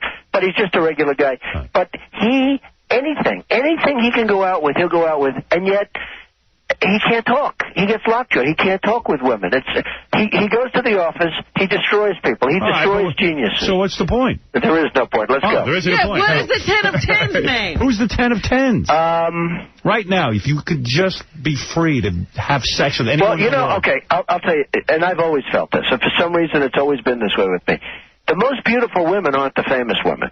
Okay, who's the 10 of 10s? There are very few famous women. For instance, we had a girl named Jennifer, who was Miss Universe last year, from Australia, who you probably interviewed. Give me a famous person. I'll tell you, do you remember when you had Miss Universe on from Russia? Yes, beautiful woman. But give me a famous person today that you see that is a 10. She's at least a 10. A 10? I can't think of any, Howard. Who's a 10 to you? I'll tell you. Who's a 10 to There are very few. No Charlize Theron. No, not. By the way, not even close. Really? You have to understand. I've seen all of them. Now I'll tell you. You know, one of my. What is Charlize Theron? I would say a solid 7. Wow. All right, how about... This is a guy who gets a lot of good-looking poop. No. I own the Miss Universe contest, Howard. She's a 7. I see women... Halle Berry. I'll tell you what. I think she's got, from the midsection to the shoulders... Go ahead. She's a 10. Right. The face is a solid 8. He's right. And the legs are maybe a little bit less than that. All right. But I'll tell you what. You know what? Pam Anderson today. Wait. Pam Anderson today, not years ago. She was never a 10, Well, Pam Anderson's a friend of mine. She's a great person. But Pam Anderson is you know, come on, give me a break. What is she? What is she right now? 6. A 6? Yeah, I think so. What about Ashley Judd? Well, Ashley Judd's beautiful in a soft way. Who cares about her? Gwen Stefani. Gwen Stefani, I like. I mean, she's got great style. Give me a number. An 8. An 8? Yeah. Paris Hilton? See, I know Paris for a long time. I think Paris is a 9, actually. A lot of people disagree. I argue about Paris all the time. I think Paris is beautiful, and then people will tell me she's not beautiful at all. Jessica Simpson. Jessica Simpson's really cute. I think Jessica Simpson's a good 8 or 9. All right, that's what I thought, too. Don't you think? Yeah, I think you're but absolutely Howard, right on. The most beautiful women are not the famous women. Well, we don't know them. Well, that's your problem, not Will mine. Dakota Fanning grow up hot? Oh, my God. No. She will not. She'll always be cute. But she'll never be hot. She'll never be hot. Are the Olsen twins hot at all? Not now. Not now. No, and they never were. All right, and they never were. About 8 or 9. And they never were. You guys never will be. But you know what, Howard? Someday, if you go, as an example, the Miss Universe contest, these women, and you see them sometimes, you know, when they go on your show and you destroy them. I mean, what you did to that woman from Russia, I had to fire her. You know what? I said, Oksana, you're fired. She never recovered. You know who's a 10? You're going to laugh me out of the box right now. Who? The chick who used to be on Star Trek, Jolene Blaylock. Well, that's a long time ago, though. No, I'm talking about the most recent Star Trek. Oh, really? I don't know her. She's hot, man. I don't know her. I wonder if you'd agree. I don't think he'd find her a 10. Yeah. But it's true. You know, you go out, like I go to the awards the other night, so I've seen everybody right up close. You know, I mean, I was the guy. I was up for the nomination. I had the best seat. I sang. I did it. So I'm backstage with all these people. I've seen every one of them. There were no tens. You didn't say to there were yourself, no tens of the famous people. you went backstage and you said to yourself, you know what? I'm satisfied with Melania because, you know what? I don't need any of these broads. Honestly, Melania was the most beautiful person in that auditorium. In the Shrine Auditorium, you ever the done most beautiful. In fact, Entertainment Tonight said that. They said, like, you know, this guy, whatever, he said the most beautiful woman. But have you ever been with a black woman? Have I what? Ever been with a black woman? Go ahead and say yes. Had to. Yes. You have. Okay, yes. Did her name rhyme with Umba? Did No. Well, you had a famous phone call. Do you remember the phone call you had with AJ? Yes. Okay. And, you know, there's a woman named Cara Young who's a black woman who's a total great person and a beautiful woman. That's right, you had and her. she was AJ's girlfriend for a while. But she's barely black, right? Isn't she mostly white? No. No? I mean, she's black. She considers Have you ever herself made love black. to a She's like real- this great person. Have you ever made love to a full And by the way, black woman? Cara's a 10. Really? Oh, yeah, Cara's beautiful. I always consider myself blacker than her. You don't even know. I'm saying, did you ever make love to a full black woman? Are you going to watch The Apprentice tonight, Howard? Huh? Yes. Hey, did you hear my... Yeah, in fact, I'll talk to you about that in a second. Did you hear my theory that you were Jewish? Really? No. Here's what happened. I was running with two friends of mine. I was running with Richie Notar from Nobu and Pat Menachia. Right. Pat's running. We're saying, he goes, you know, Trump's Jewish. Right. I go, you kidding me? He goes, no, I know it for a fact. I go, you got to be kidding me. Now, I got sucked into this. He goes, first of all, where did Trump grow up? Where'd you grow up? I grew up in Queens. All right, he goes, you know any wasps from Queens named Trump? He goes, and secondly, what's a Trump? Yeah, I think it was Forest Hills, right? Right. He goes, you ever heard of, what is Trump? He goes, they made that name up. I said, what are you saying? He changed his name. He says, yeah, the father changed his name. Donald Trump is Jewish. And it's like one of the best kept secrets. I go, you kidding me? And then Richie goes, you know what? You're right. We're in Forest Hills. Are there any wasps? He goes, so I'm sitting there going, I can't believe, because I could always spot a yid. Right. I'm going, this guy's in country clubs. He's fooling everybody. Well, he just slipped right under the radar. And then we did some research. We found out you're about the furthest thing from a Jew. Well, I'm actually, you know, I'm in a very Jewish business, okay? Right. But Harry Helmsley and Donald Trump are the only two. And Harry's gone. He met the wonderful Leona. She destroyed him, and that was the end of Harry. Yeah. That was called a sad ending. But tell me the truth. Don't give me any BS. You and Martha Stewart are having problems? No, we don't have problems at all. You don't like her anymore? No, I like her a lot. Now you're going to ask me whether or not she's a 10. You know, Martha, first of all, I did her show yesterday, and her show aired last night, and my show airs tonight, and I've had a great relationship with Martha for a long time, and I chose her. I mean, I chose her to go on The Apprentice with Mark Burnett. And you get a piece of the action. Well, you know what happened. I mean, we were thinking about Mark Cuban, and then he did a show and he bombed, as you know. He got no ratings. And then we were thinking about Richard Branson. Right. And Branson did a show, and he drew flies. He had no ratings.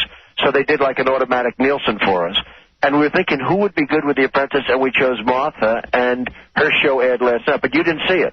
I didn't see it. You were too busy watching the airplane landing. Yes. Did you watch that? I didn't see it. I hear it's unbelievable. Yeah, it was petrifying. How would you like to be in a plane like that? Is that like just like the worst? Oh, my God. I mean, we were asking, Donald, would you be a crier or a prayer? Which one would you be? I'd cry. And you know he'd cry, too. I don't know what I'd be doing. I'll tell you one thing. It wouldn't be pretty. Martha Stewart, at the end of her show, doesn't say you're fired. She says you don't fit in. I think you don't fit in is crueler than you're fired. But you don't fit in is you know, sort of a long expression. You know, it's very tough. Every once in a while, an expression comes out, and sometimes it sounds simple. It's very tough to beat you're fired. One of the broads, I was reading in the tabloids, one of the broads on your new show, the one that premieres tonight on NBC, listen to this story. The broad? Yeah, because I read this in the tabloids. She's a broad?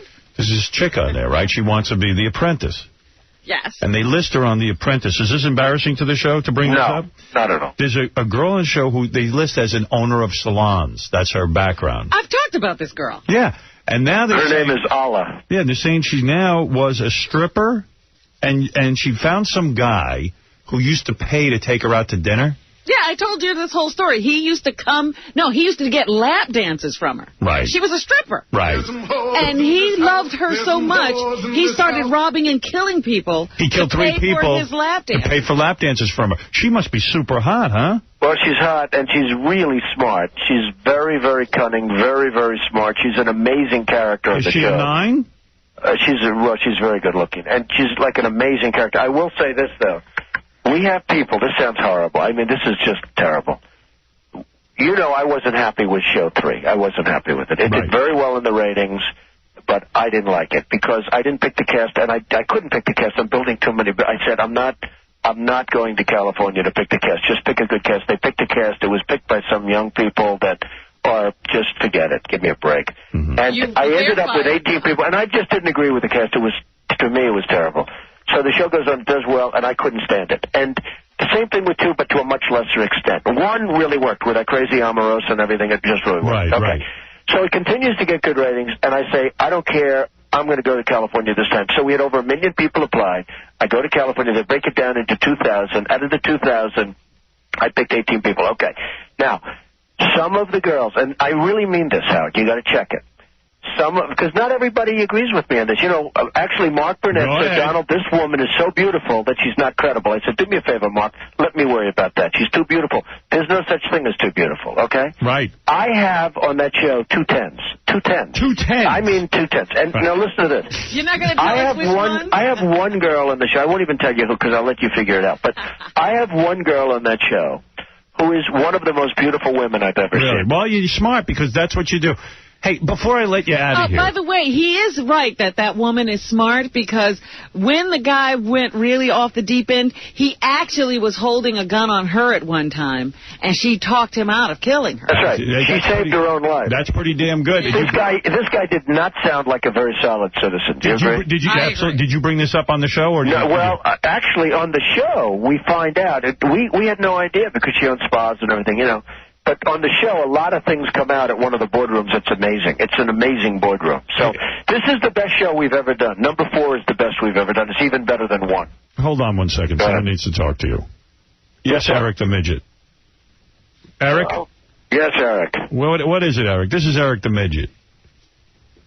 I just wanted to talk to Mr. Trump because I am interested in getting into the hotel business. And I have some ideas. I'll allow you 3 seconds with Mr. Trump. He should be on The Apprentice. Is Eric running? Maybe we should put Eric on The Apprentice. He'd be perfect. Eric, listen to me. There's no time for nonsense. Give Mr. Trump your 2 best ideas. Give me a hard pitch, Eric. Okay. The top idea I have is a hotel called the All Sports Hotel and Casino in Las Vegas. What this hotel would be able to do if it got built would be to house not only professional sports teams from all the different types of sports. What about an elf hotel where it's filled with elves? Why are the sports teams all coming to Las Vegas to stay in a hotel? Right. No, I mean, they'd be able to play their home games there. What? What? But nobody... All right, listen. Eric, I will forward a letter to Mr. Trump that you write. Maybe you could do the pitch that way.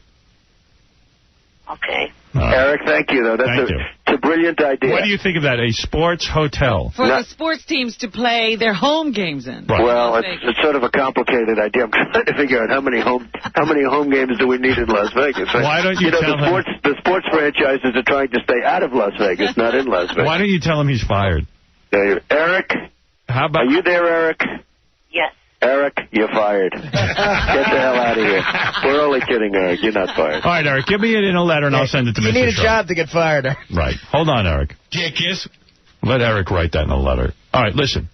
Good luck with the premiere of The Apprentice. Thank you, Howard. Tonight at 9 o'clock on NBC. Good. I'm sure the show will do well. But you have to tell me and you have to call me when you see the cast. You have to tell me what you think, because you're asking me about ratings all day long, right? Ratings. Right. Rating women, I'm talking about.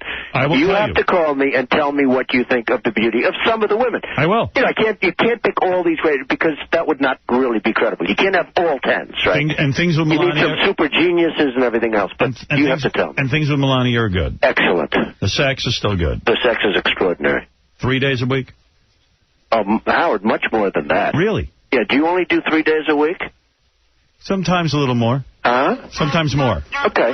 No, much more. Really? Yeah. Hey, Howard. Wow. They interviewed Mr. Trump at the Emmys the other night. They said, so, Mr. Trump, what will you be doing after the show? He says, I'm going to go home and make love to Melania. Nice. There you go. All intercourse, not other things. Well, I'm a very, I'm like the old-fashioned way, like sort of pretty straight stuff. Yeah, me too. I'm not into the whole world of craziness. Let me ask one thing, though, because the thing I don't understand about Donald with his incredible success now, he still does the learning annex. Well, I do.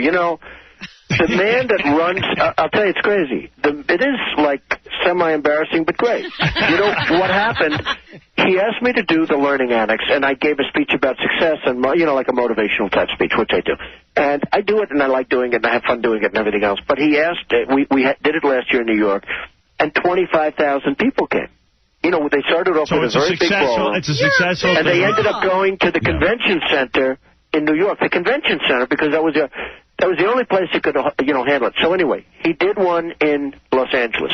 Now, in all fairness, Robin, they paid me so much money that How much money? How much did they pay you for that? Seriously? Over $1 million to make a speech. Yeah. Wow. And you know what, Howard? I would do that too. Yeah, Howard, listen. How long do you have to talk? You can be really rich, but when you can't, walk down to Madison Square Garden to make a speech and pick up $1 million. There's something wrong with you. No, you got to sort of think in terms of retirement. That's right. Because Absolutely. honestly, I did one the other day, a $500,000 speech, and I had to walk 1 block to a hotel. And I'm saying to myself, I wasn't in the mood to make a speech. I'm saying, why would I turn down $500,000?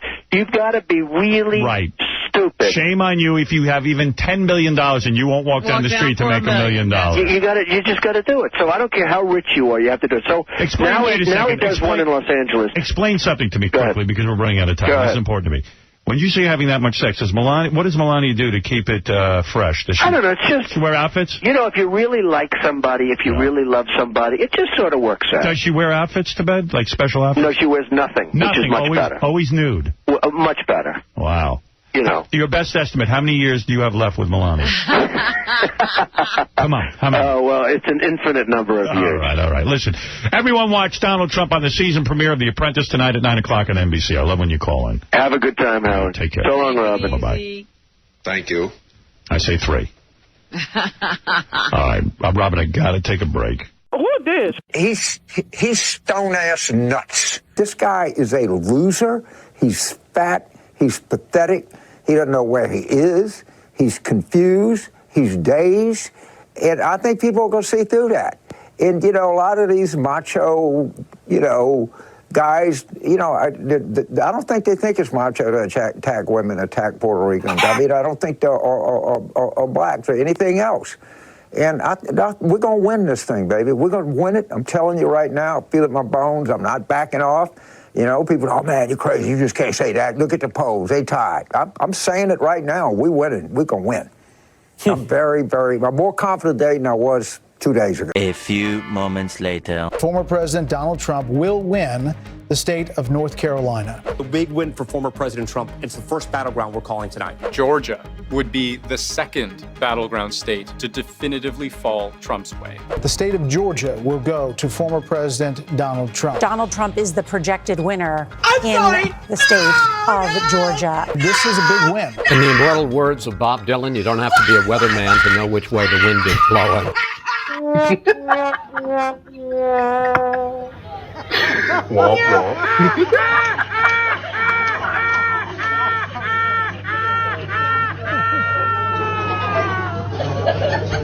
You understand? Donald Trump is here to say goodbye for the final time. One of our best guests. Always honest, always coming in here, opening up. And I want to honor him with a farewell. Donald Trump is on The Apprentice this Thursday night at 9 o'clock on NBC. And you can watch Donald Trump on the season finale of The Apprentice. There he is. Look who dropped a few. You lost some weight. I did? Yeah, I noticed. I notice these things. How you doing? Hi, Howard. There's the great Donald Trump. I was just saying. The pink tie. Pink tie, yes. What is with the pink tie? Is that significant of...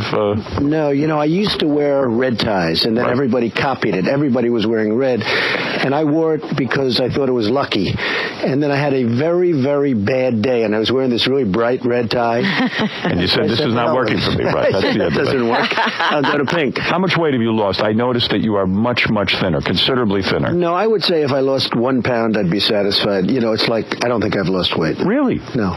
Maybe it's the suit. You look thin to me. Well, that's good. I have a good suit. Must be Donald J. Trump from Macy's, right? Is there a Donald Trump suit line? There is, actually, at Macy's. And it's suits and shirts and ties. Is there anything you won't put your name on? Yeah, let's go that way. I'm not You will not give coffee anything. mugs or anything like that, Donald Trump coffee mug. But the suits are selling amazingly. And, They are. And it does make you look very thin. I actually am probably heavier since the last time I was on the show. You got very angry with it was Forbes or New York Times or somebody came out with an article and said you were like worth $200,000 or something. I mean, something ridiculous like that. That pisses you. Does that piss you off the most? No. Well, there's a writer who wrote a book, or recently wrote a book, and it's a failed book. It did very poorly, and he's a poor writer. Unauthorized autobiography. In order to get publicity for the book, he tried anyway, but it didn't work. He said he thought I might be worth $250 million. Oh, that's it. And then and he attacked Forbes because Forbes said I was worth $2.7 billion. So then Forbes came in and reevaluated, and they said they made a mistake. Actually, I'm worth more than $2.7 million. So you opened $2.7 billion. You were willing to open up the books to your personal wealth. Well, I did because it was such an attack. You know, like if you get attacked on radio, well, I opened up the books to Forbes and I showed them what it is. Because it's important to you. I mean, you do business based on the fact that Trump is a billionaire. Yeah. And people are excited by doing business with you. If it was proven that you were worth a little bit of money, everyone would say he's not successful. You know, it doesn't matter, because if you're worth $250 million, that's a lot of money, That's okay? right. It's like half of what you're worth based on your new contract. But if you're worth $5 or $6 or $7 billion, and somebody says in order to sell some books, gee, it's a lower number than that, and he has, no idea. He just wants to sell books. So what I did is I opened up my books, which is tough to do to I'm a private Did you read this unauthorized biography? No, I didn't. I mean, I don't. You didn't look at it? Weren't you curious? Come on, be honest now. You gotta want to know what You gotta want to know what the guy, even if it's a retarded book. Howard, I know all of the mistakes that were made in it, and it'll be interesting to see what happens over the coming weeks. But I know all of the mistakes that were made in it, and they were made purposefully in order to sell a book that didn't sell. There was a guy years ago who wrote an unauthorized biography of me, and when I read, I had to read. I was infuriated because everyone he interviewed, these were people who didn't even know me, and I knew that everything was factually wrong, but I had to read it so I would know that what was going on in the book. I was drawn to it like a moth to a flame. Howard, the most unfair thing is the libel laws. You know that. I mean, they can say things about you and I that are totally untrue. They know they're untrue. They're doing it to sell a book or sell a magazine or something, and it's very hard to win in a court case. But, like you, I attack people. When this guy was a terrible writer and is a terrible writer, he's like the book is a failed book. It totally, I did 2 books this year. What pissed you off the most? And you've heard what was in the book. What pissed you off the most? I would say just the tone of the book. It was the tone. As if you were a bad man because you made money. Or like a loser trying to paint you. Like a bad guy. No, he wasn't doing that. Actually, he was doing the opposite of that. I need you to be my psychiatrist for a minute. I need you to help me through something. I threw a tirade the other day. I threw a fit. I had a discussion with Ronnie the limo driver, and I'm looking in a magazine, and I see John Travolta has 2 Boeing 707s that he pulls into his driveway. He has a spread in Orlando, Florida, and in his driveway, his home driveway, is a personal landing strip with 2 Boeing 707s. And I blew a fit. I said, to talk about someone like me has all this money and all that. I couldn't afford 1 Boeing 707. You certainly can't land it at home. I absolutely could. I don't have that kind of network. I don't know how people are making billions of dollars. And I read in the paper how wealthy I'm supposedly going to be. But right now, how's a guy? You explain it to me. John Travolta. All right, he was in some movies. Maybe he made $20 million a film. After taxes and everything else, what does that work out to? $10 million a film? Probably right, yeah. How does he get these 2 planes? Well, he gets old planes. He goes out and he gets old planes at a cheap price. He fixes them up. I know him a little bit. He's a great guy. He fixes them up, and he loves to fly. Wait a second. Hopefully they can get up. You explained to me one time, you said you love your helicopter. You were telling me the maintenance and the fuel and what this thing costs to maintain. You've got to be a very wealthy man to own a helicopter. Even if you took a used Boeing 707, what is the cost of that a year? Well, having a plane like that is a luxury. There's a definite luxury because you can travel for nothing. It's like when I go to California, I have a plane, or I can go to the airlines and they'll give me tickets for nothing because you know that. They give you, if you're a celebrity, yeah. What kind of celebrity am I? I never once got Donald gets everything for nothing. How do you get a free airline? Every airline calls me. Anytime you want to travel, we'll give you free tickets. Why would they do that for you? Listen to this, Art. You get on a brand new, beautiful airline, a commercial plane. Yes. Beautiful front. They'll give you every seat in the plane, right? Go ahead. And you travel for nothing. Or Why do they do that? You can pay $75,000 to fly by yourself on your own plane to California. Does it make sense? What do you end up doing? Usually I take my own plane. You take your own plane. It's pretty crazy. What does it cost to maintain a plane and own a plane? Be honest here. Well, if you're going to go like down to Palm Beach for the weekend, and whether you're working or whether it's for whatever reason, it's probably a $50,000 bill to go both ways. To go both ways. Now, if you look at the fares, and if you're going to take 10 or 12 people, and if they're working with you because you're doing projects down there or something, sometimes it is cheaper to have your own plane. Right, because you can do business, and the price of those tickets would cost you. It would cost you a lot of money. So sometimes it's almost cheaper to have your own plane. But if you're going to travel by yourself, there's nothing cheap about it. You know what I heard about with Travolta, Howard? He just had amazing deals from the beginning. Not only would he get paid for the film, he owned a piece of the soundtrack to... Who the hell is he? Saturday Night Fever and Grease. And he got the same deal with every movie, including Pulp Fiction. Like, the soundtracks sell billions of dollars. Unbelievable. I mean, this guy must be... What do you think John Travolta's net worth is? Give me a size he him up. went down, and he was having a hard time. Right. And then he did Pulp Fiction, and he came back. Right. He's been doing well since. And what's his net worth? Well, $100 million? I would say after tax is $100. $100 million, and the guy's got two Boeing 707s. Yeah. Holy mackerel. Well, I was going to say, even when he wasn't a big box office success, he still had lots of money. That's right. So that was record deals, I guess. We are here to celebrate you and all of the times you've been on this show. I want to thank you, first of all. You've been an excellent guest. And what constitutes an excellent guest? You know as well as I do. A man who is well-known, number one, which you are. Number two, someone who is willing to be honest and open. And that is what you've been. Much to my detriment. Sometimes it's hurt you. Brutally honest. You know, we do need to congratulate you, too. We haven't seen you since you announced the fact that Melania is pregnant. That is correct. Is that going to kill the relationship? Let's be honest. No. When's the last time you had sex with Melania? Well, I never talk about that. Oh, yes, you do. I have gotten in more trouble in this crazy show. You're not attracted to women who are pregnant. You know, I'll tell you what happened. Tell her to turn off the radio. I tried to tell her, I tried to just sort of forget that I'm on your show, because I don't like her listening to this particular show, right? Because it gets me in trouble. It's silly. So I go in to say goodbye. I thought she was sleeping, and she's sitting, listening to the radio. I say, oh, don't listen. Why would you go back to sleep? Why would you tell her you're coming to this show? Tell her you're going to Z100 Morning Zoo. She read it somewhere that I was on the show. She said, oh, I heard you were on Howard Stern. Yeah, good. I'm going to listen. I said, oh, that's great. Did you consider an abortion for her? Oh. No. You did not? No. Did it ever pass your mind that, No. like, we have a... Let me ask you this. You and Melania, I've seen you two together. Lovebirds. Two of you together. She's hot. Perfect body. I know physical appearance is very important to you. Marla Maple's got a pimple. You got to right out the door. What happens? You got a pimple? Oh, yeah. They'd still be married. Who wants a chick with acne? Acne. And one pimple. Broke up this marriage. That's right. Get the hell out of my life. Who needs you? Leave me alone. You only tolerate acne. The only time you want your chick to have acne is if it's because she's a teenager. Right. Then you'll put up with it. You don't want another kid. I mean, you've got the perfect relationship with her. You guys are jet setting. You're going around. You're down at Mar-a-Lago, here, there. She's in a bikini, a thong. It's fantastic. Now you're going to be with a young kid, and you're going to have to travel with nannies. And what's going on Well, here? you know, I have a big business, and I like workers, and I'm producing a lot of really good workers. No, you're not interested in that. And what do you think of Donald Jr. getting married? I don't think you were happy about this. No, I was. I know her very well. Actually, I wasn't happy with some of the people he was dating. Right. And I was at a fashion show. Do you believe this? I mean, that you do believe it. Yes, I read. And I'm at a fashion show, and Don is with me. Right. Because Melania was in Paris. Right. So Don is with me at this fashion show, and this beautiful girl walked in front.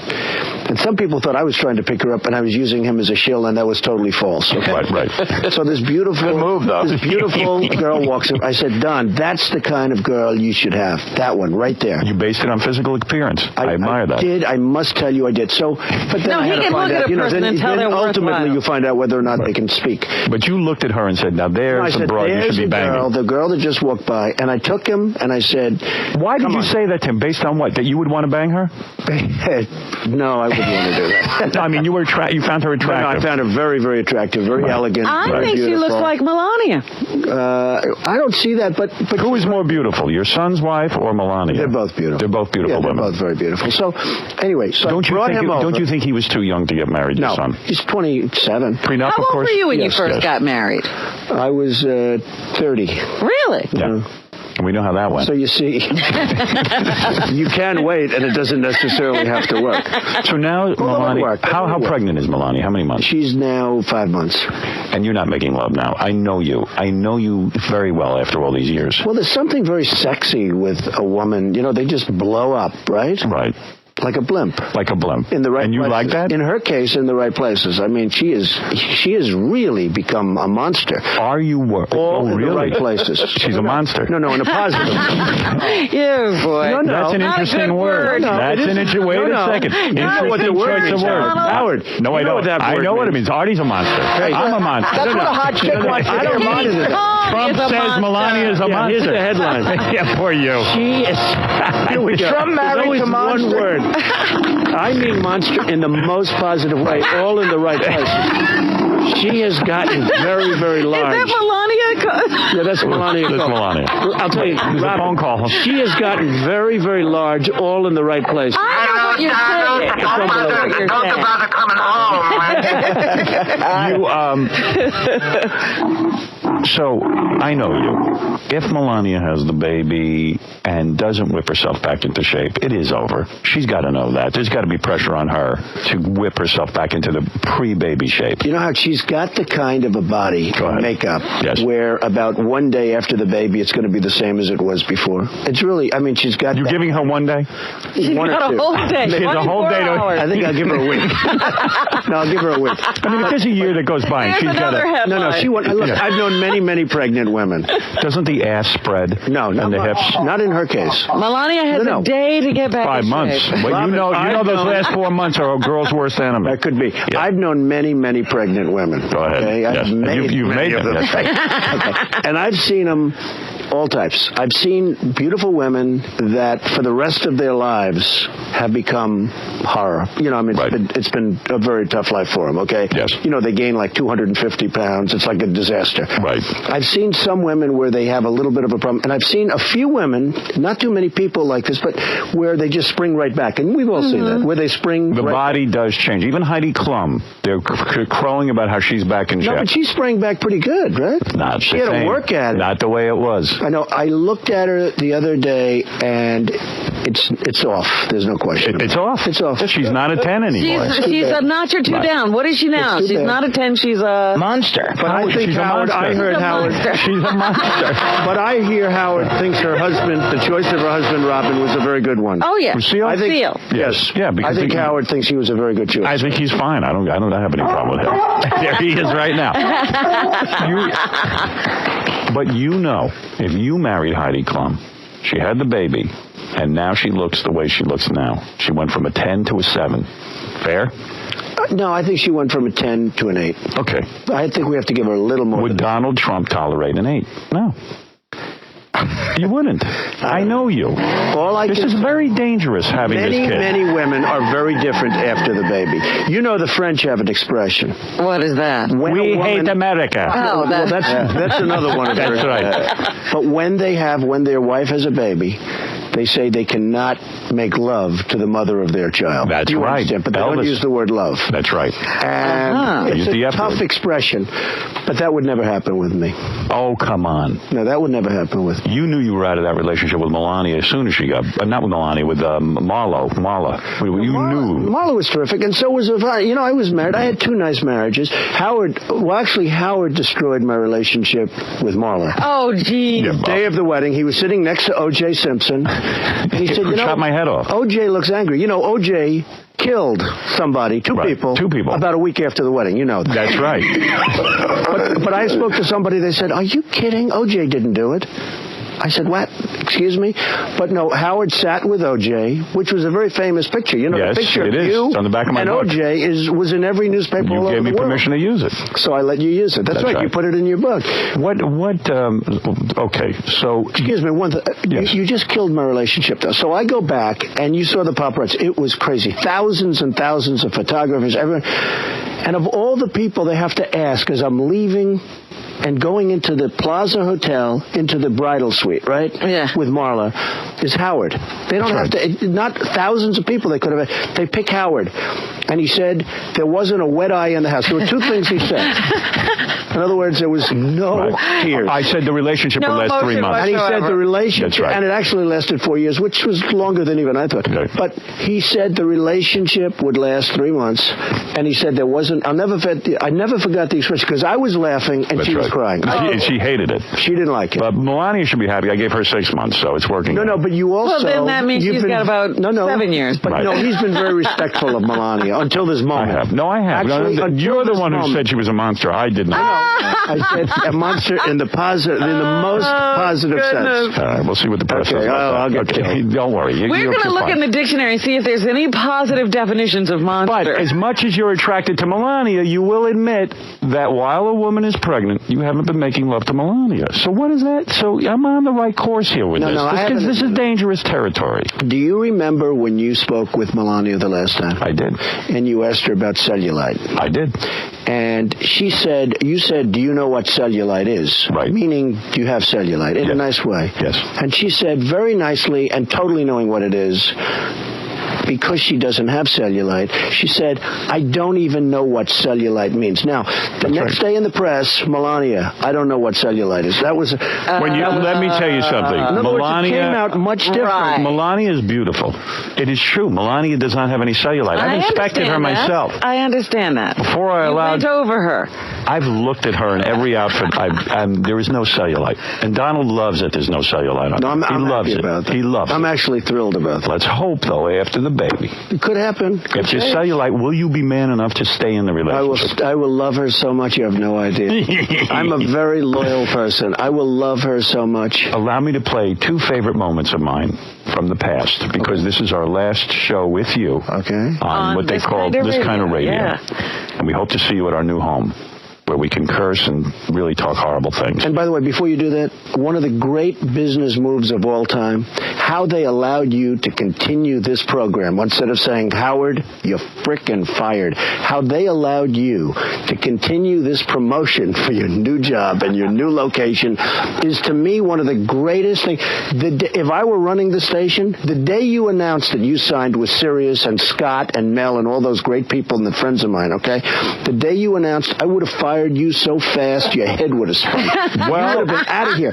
You've been promoting this new deal. Not really. For 7 or 8 months. I just say I'm leaving. It's the most incredible thing I've ever seen. How stupid could anybody be? How they allowed Now, Donald, where is Tom? What does Tom look like? I know Where Tom's is Tom? Where is Tom is hiding now in the back room. Tom, how could you let this happen? I mean, I wouldn't have said this. I wouldn't have said it 2 months ago, 3 months ago, but now, I mean, you have a week. You're out the door. Might as well say it now. I mean, you know. Yeah. Listen. It's one of the, by the way, seriously, one of the greatest promotions I've ever seen is that you used another network to promote your show brilliantly. So congratulations. In no way did I try to disadvantage the company. No, I am very, very happy I worked here. How you got away with this, I have no idea, but congratulations. Thank you. I think it's going to be written about. They're going to do a new chapter in the book at the Wharton School of Finance. Yeah. Absolutely. What do I know from finance? I have no idea. You know nothing. Let me talk to you about, before we get to Apprentice, and the show is doing well, and I know Martha Stewart's thing tanked, and I know you want to. And that's not coming back. And that's not coming back. I want to talk to you about that, but I do want to honor you by playing 2 of your great moments on this show. Okay. There were many great moments. We've had a lot of great moments. And anyone who knows this show has to be a fan of Donald Trump because of all the great moments. Here's the 2 I picked out for today. You did this the last appearance. I thought this was amazing. Here you are, a prominent guy. Oh, that's right. You're friends with all the big Hollywood people, and I turned to you and I said, I want you to evaluate women And you did it. Now, the reason this is so good is because very few people who have the fame and success of Donald Trump. And who meet these people on a regular basis. And you came right in, and you evaluated these and women. Sadly, who know these people who don't speak to me anymore, but that's okay. I don't care. There's so many people. You know, you have billions and billions of people, so if you lose a couple of friends, it doesn't really What does it mean? Sit back, relax, and listen to a great moment from Donald Trump. Nicolette Sheridan is a 2, right? Well, I would say she's in the 4 or 5 category. Right. If you were a single man, back in the day, I'm talking about the way she looks now, you would not do her, would you? No, I think, I like the way she used to look. I don't like the way she looks today. So she's gone from a 10 to a 4? She wasn't a 10. Okay. She was an 8, you think? She went from 9. No, she went from being very flat-chested. I view a person who's flat-chested is very hard to be a 10, okay? Right. You have to have the face of Vivian Lee to be a 10. Exactly. If you're flat-chested. Okay, but she went from an 8 to a solid 4. Tell me about Carmen Electra now. Is she still a 10? You see, I've never thought she was a 10. Really? Okay, in her heyday, I've never thought she was a 10. And I think Carmen is somebody who has unbelievable photogenic abilities. She really looks unbelievable in a picture. And then when you see her, first of all, she's unbelievably short. And I'm a little bit surprised. I think that the boob job is terrible. They look like 2 light posts coming out of a body. Give her a number, please. I would say she's an 8. Who is a 10 of all time? A 10 of all time? Yeah. I can't think of any, Howard. Who's a 10 to I'll you? tell you. Who's a 10 to There me? are very few. No Charlize Theron? No, not. By the way, not even close. Really? You have to understand, I've seen all of them. Now, I'll tell you, one of my... What is Charlize Theron? I would say a solid 7. Wow. All right, how about... This is a guy who gets a lot of good-looking poop. No, see, women... Halle Berry. I'll tell you what. I think she's got, from the midsection to the shoulders... Go ahead. She's a 10. Right. The face is a solid 8. He's right. And the legs are maybe a little bit less than that. He's all right. But I'll tell you what. You know what? Pam Anderson today. Pam Anderson today, not years She ago. was never a 10, Well, Pam Anderson's a friend of mine. She's a great person. But Pam Anderson is come on, give me a break. What is she? What is she right now? 6. A 6? Yeah, I think so. Are the Olsen twins hot at all? Not now. Not now. No, and they never were. All right, and they never were. About 8 or 9. And they never were. You And guys they never will be. You know what, Al? I love you. What do you think of the women's liberation movement? Do you think that they're going to embrace me? Will they say he's a wonderful person? Let me tell you, based on that, I have my own channels now. How do I get you to come on once a week for a half hour and evaluate women? That's it. The Donald Trump evaluation the funny thing show. about women, the best-looking women aren't famous women. The best-looking women are women you see at parties, or models that haven't really necessarily made it, although you have some great-looking models that have made it. But I think it has to be an on-demand show, the best-looking women in the world. That would be a very good show for Sirius, I think. You do that for hours and hours, it would get tremendous ratings. I'm going to talk to you about it. I don't know that I can afford you, but I don't know how I get involved with you. But because I like your attitude. You're the Simon Cowell of Poontang. I have a certain attitude about that. Your second clip that I'd like to play in honor of the last Donald Trump appearance here. Mr. Trump was on the air with us, and he... You got into a fight with A.J. Benson. We always talk about this. Well, I didn't know A.J. I own the Miss Universe pageant. Right. And I called you just to promote the pageant because NBC said, would you call Howard Stern? Nobody wants to talk to Howard Stern. They all want me to do it, right? Right. But I love Howard Stern. So A.J. Benson was a Daily News reporter. He happened to be here. I didn't know that. Right. And I guess there's a whole story, but as you know, I stole his girlfriend. Right. And I didn't know he was on. I didn't know too much about him, but he was on, and he went crazy. And you are no one to back down from a fight. No, I don't back down. AJ, she told me that you borrowed $2,000 from her. You wouldn't pay her back. I mean, what kind of stuff is that? Pay her back. You're making it up. So not true. She didn't loan me. She gave it to me. And you know what? Get her on the phone, big shot. Get her on the phone. Let her talk to you. AJ, if she wasn't taken away from you, you wouldn't feel bitter. I can't wait till your little daughter gets a little older for me. Then I can't wait. I'll make you. You're going to go after Ivanka? AJ, I guarantee you have 0 chance. Oh, yeah, I do, huh? Oh yeah? What are you saying? AJ, let me watch this. Any girl you have, I can take from you if I want. Any girl you have, I can take from you. You're full of shit. So any girl you have, that I guarantee. And that was this even before. You know what? Now I'm begging you. Please get a boxing match going on. What? Please. Donald's not going to box you. I'll swing a He's pillow. got billions. So the last boxing match I saw you in was Chuck Zito. He beat the crap out of you. What happened to you with Chuck Zito, AJ? It was one punch. It was honorable. You were down for the count. You know, a friend of mine was there, Howard. Yeah. Right. He said he never saw anybody so unconscious. They thought he was dead. You were laid out on the floor of the place. Now I'm going to kick his ass. Now I will. Do me a favor. Travel with calamari and an army, because I'm going to take a baseball bat to your head. Oh, wait a second. Hey, easy with the F word. What happened when you... Hey, AJ, let me ask you. How did you do against the cab driver? I don't care what he says to me. I'm going to kill you one day. What was Kill you. You're not going to say Not that. figuratively, but beat him really badly. Wow, what a moment. And you were not afraid of him. No, I couldn't care less. You could care less. I couldn't care less. I think he's probably a nice guy, but he was having a hard time. It was humiliating that you had stolen away his girlfriend, I guess. Well, I didn't really know she was his girlfriend, and she's a fantastic woman. I didn't know that she was his girlfriend, but I found out later through him. You know. And did she say you were better in bed than AJ? Was that the accusation? Well, the rumor is that I am. You are. But I'm also better than you are, Howard. Well, who can compete with you? With your wad. I thought you were going to play something else.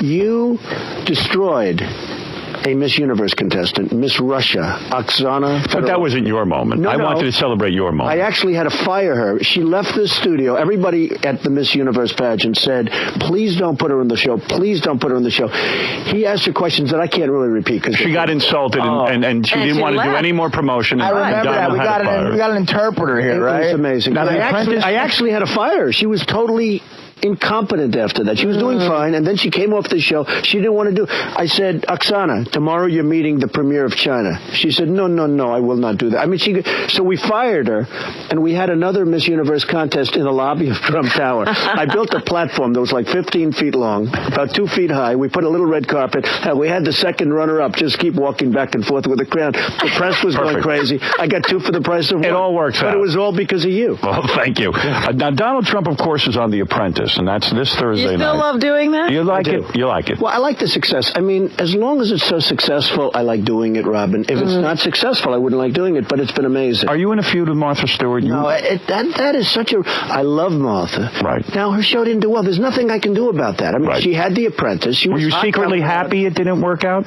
You know, people have asked me that question. I guess the answer is probably yes. I mean, I have to say. It's more of a compliment to you that it only works for you. You sort of like me because I'm honest, right? Whether it's women or something. I had 2 choices. I owned the show with Mark Burnett. The show's been amazing, and you know how successful Very lucrative. And it's been great. And my version continues to get humongous. I fired 87 people, and it's still getting tremendous ratings. What happened is 2 choices. She could have come on, done phenomenally, and I know what the press would have said, because even after 5 seasons, my ratings, I assumed that she would maybe be able to beat me, right? Right. And the press would have had Martha beats the Donald. That would have been the headline. I'm sure it was already written. Right. But that never happened. So my question is, would I rather have her get phenomenal ratings, beat me, and make money, or would I rather have her fail and Trump is the king and I make less money? My guess would be Trump is the king is the one you're happy with. I think probably. That's right. Sadly. You got enough money. But I have to tell you this. Look, Martha's a friend of mine. I like her. She's a great woman. Would you ever make love to her? No. Not attracted? No, it's not too old. That. No, because I'm very loyal to Melania. What about the daughter? Only because I'm loyal to Melania. Hey, what's the number on Martha? What is she? Give her 1 to 10. I give her a 10. Oh, come on. No, I don't. What about the daughter? No mercy 10s around here. What about Martha Stewart's daughter? I don't know. I really don't know her daughter. She's good catch. She didn't have a lot to say on the show, I can tell you that. Right.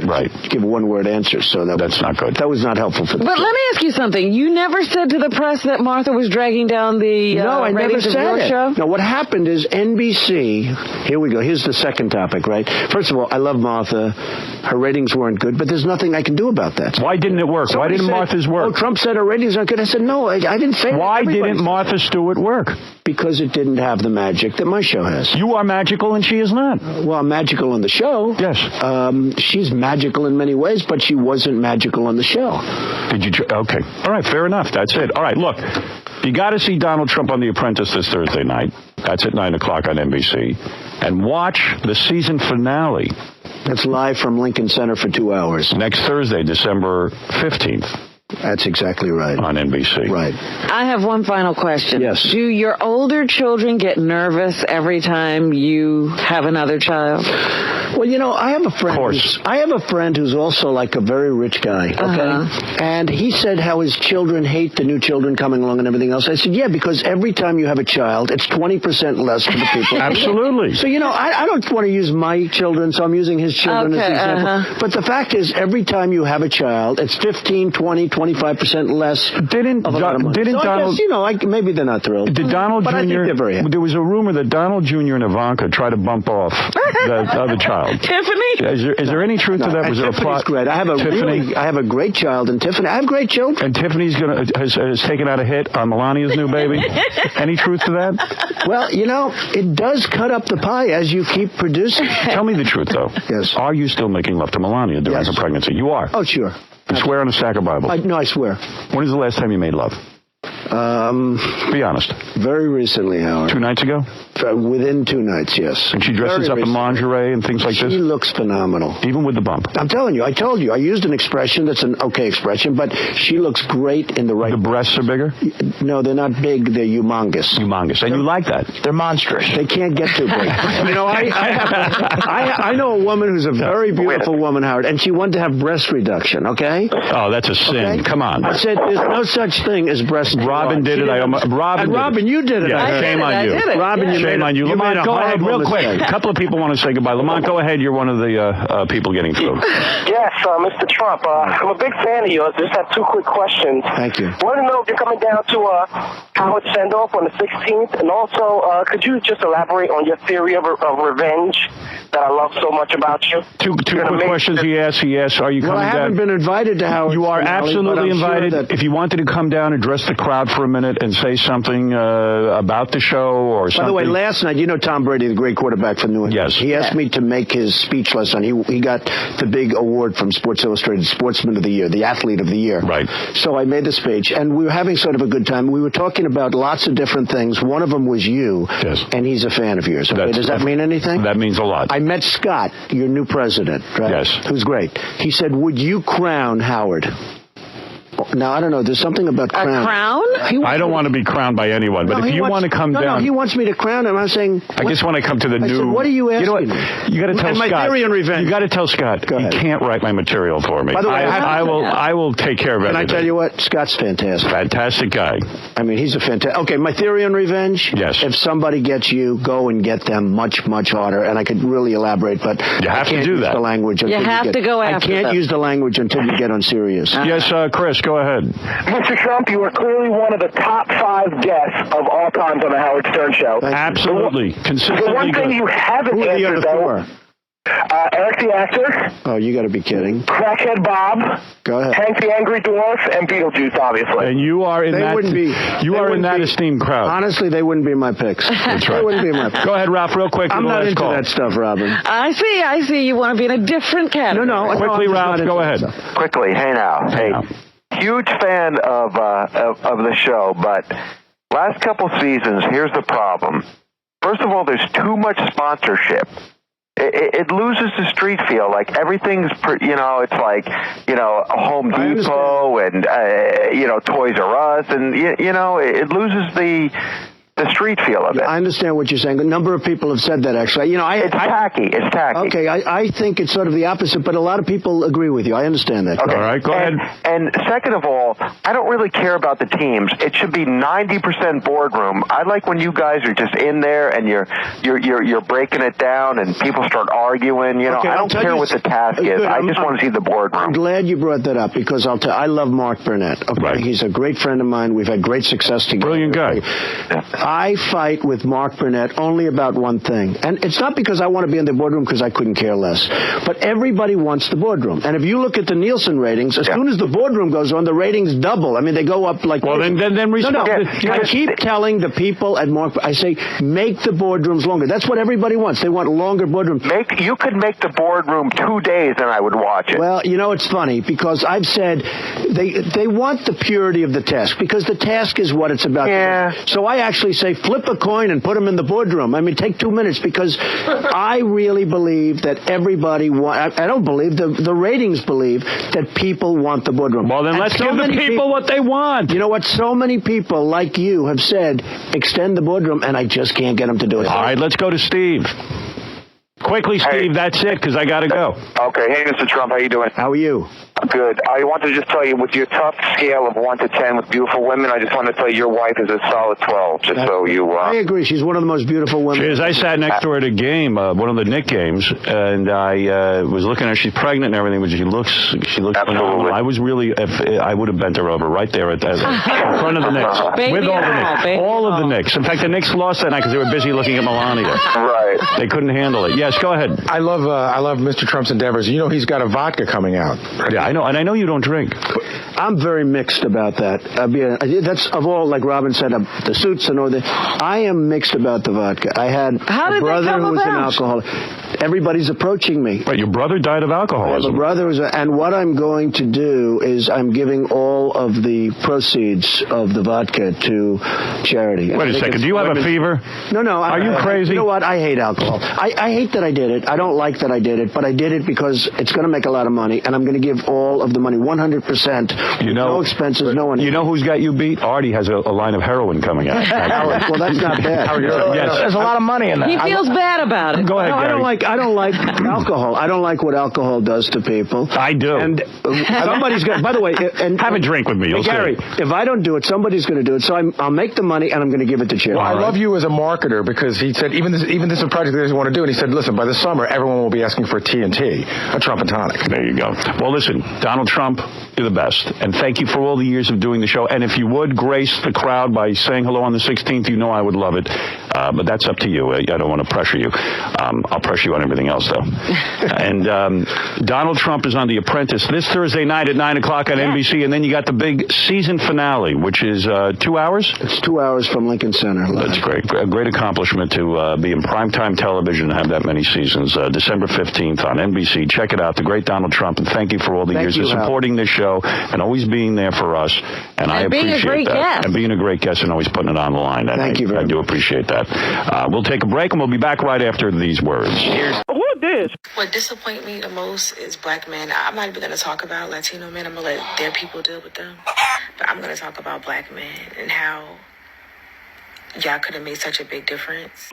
Outed the black men who went and voted for Trump. What the is wrong with y'all? What the is wrong with y'all? Y'all are so money hungry for someone who's not going to give y'all any money. It was in the woodworks for Kamala to help you out.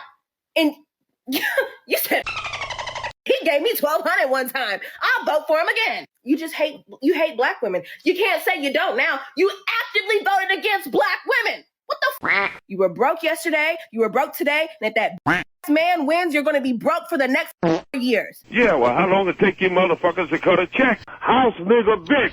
You understand? You want to take a break first and then bring in Donald Trump? Fred, do we have to? Sure. Yeah, it's a tease. He's a big star.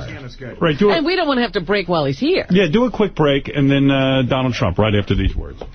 You're listening to The Howard Stern Show. Hell yeah. Donald Trump is here. He has a new season of The Apprentice starting tonight. Yes, that's what I heard. Apprentice tonight. Apprentice 4? Could that be? Or 5, maybe. Apprentice 4 or 5? I don't even remember. Yeah, it is 5, isn't it? Hi there. Yeah, 5 it is. The microphone's on here. Yeah. Your mic is actually attached to your headphones. It's very professional now. How are you, Donald? I'm fine. This is my daughter, Ivanka. This is my son, Don. Yeah, wait, we'll put some headphones on you guys so we can hear you. Hi, Ivanka. Nice to meet you. How are you? Nice to meet you. Very good to see you. And Donald is here as well. So you all three are on the show this year. Mm-hmm. Yes. Is there a lot of pressure? Apprentice 4 or 5, is it? This is number 5, going on tonight. Is there a lot of pressure to come in big with this? Everybody always looks at you and expects you to be number 1 and all that. I don't know. You know, the finale, as you see, I just gave you the ratings, was number 2, and that was last month. Number 2 for the week in television. Right. The show's been number 1 a lot of the time. Yeah, it's always tough, Howard. You know, it's like your show. If you drop 1%, they have a headline, Howard Stern ratings down. You know, then you read it, and if you really read the story, you see, holy Christmas, it's no you're doing well. It's tough competition, a lot of competitive... But don't you think, as a result of this fight with Martha, that there'll be even more scrutiny? So, like, if you take a slip now, everybody will be ready to pounce. Well, I think so. And a lot of people thought that I started the fight with Martha because of, gets a little hoopla going. And I think that's brilliant. You do? You wouldn't do a thing like that, though. I mean, really, when I was the first one to go on the air and say, this fight will start up the new season. Right. I mean, it's unfortunate because Martha Stewart was your friend. Right. And now... You don't mind sacrificing a friend for ratings. Well, it's not a question. I don't sacrifice. I mean, I liked Martha. I've always liked Martha. I still like Martha. But the fact is that she was blaming myself and Mark Burnett for her failure at ratings. And, you know, her show did not do well. The show didn't have it. It didn't have the temperament. It didn't have the mood. It didn't have anything. She wasn't doing a good job at it. And every time I read an article, she was blaming me. And my show was the #1 show on television. And she was saying, I'm going to go fire Donald. Now, can I say something to you, though? Yes. You're like me. I get crazy about everything. I'm telling you, I'm nuts. I get crazy about everything. I sat down and I started to analyze what Martha Stewart said. And I was saying this to Robin. In a way, she's saying there was too much Apprentice on the air, which is something you were saying as well. And she said, this guy Burnett came to me and said, Donald doesn't want to do this forever. They said to me, the plan is to fire Donald Trump in a cute way, and I would take over. That was my goal. That was my understanding. And when that didn't happen, both of us are stuck on the air. There's too much Apprentice on the air. It should have been one Apprentice moving into the other Apprentice. That was her understanding. And I'm thinking... Is that a bad thing to say, what she said? She didn't really say anything bad about Donald. I don't think she really criticized You see, I viewed it as negative. I know exactly what I would, too. I viewed it as negative because I don't want to be fired when I have the #1 show on television. Right. Okay, #1. Number 2, do you fire Jennifer Aniston 3 years ago when Friends was blazing? No. Because you want to fire her and put somebody else in? It doesn't make sense. I mean, the concept But what if doesn't... Burnett did say to her, listen, I don't think Donald's going to stay with us forever. The guy's got major things going on in his life. He's not going to want to do this. They didn't think you would like TV. That's what they were saying. And maybe you got a lot of things going on. Maybe he won't want to continue this. I viewed it as negative. And I viewed it, and I'll tell you something. I viewed it numerous times because this wasn't the only story. This was a Newsweek story, but I've heard it before. I am the same way. I am telling you, I was at war with... Who was I with war? And they came in and we played the clip. I think, I know who it was. Jack Black. I listened to a piece of tape where he went on another radio show and criticized me. I heard the tape. I blew my stack. I said, that Jack Black... And I went into a thing about him for a month. Jack Black comes into my studio and goes, I don't know what I did wrong. I want to apologize, but I don't think I said anything wrong. I said, I'm going to play you the clip to your face. I play him the clip, and I'm listening to it. I go, I must be insane. The guy's not saying a word about it. I must be mentally ill. I get crazy. But I think that, it's one thing for Donald to say, you know what, my friend Martha, I defended her. I don't understand what she's saying. But you go into attack mode.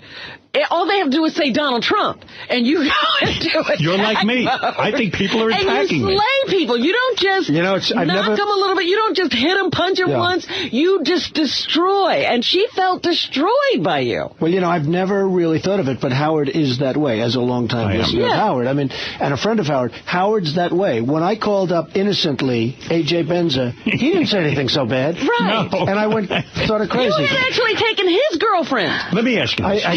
I know, you took his girlfriend and you were very proud of him on the air. And you know what? She's a wonderful person, too. I'll tell you what, and I'm very proud of it, but I didn't really, he didn't say anything that bad. No. All of a sudden, and the thing I'm most proud about, Howard once said that was in the top 5 in the history of the Howard It was. Show. I love arguing. But I don't think you have that tape anymore, do you? I don't. No, you're not allowed to play that. No. Yeah. In fact... That's the only thing wrong with your show is you can no longer play the A.J. Benza tape. Did you and Martha really have a friendship, or was it just one of those things you'd see each other casually? It was more casual, but we had a friendship. We liked each other. And you have to understand the one thing, and you knew it because I came on your show, too. Right. I came on. I had nothing to do with the show. I owned the show with Mark Burnett. Martha just got paid a fee. I had nothing to do with the show. If anything, you might have been mad at Mark Burnett because he went and signed Martha Stewart where he shouldn't have maybe done that right away. No, NBC really liked it. Look, The Apprentice is doing tremendous numbers, continues, but was just doing tremendous numbers. So NBC rightfully probably said, let's do a second version. Right. Martha's getting a lot of publicity, unfortunately, because of her problems. Let's do a second version of The Apprentice.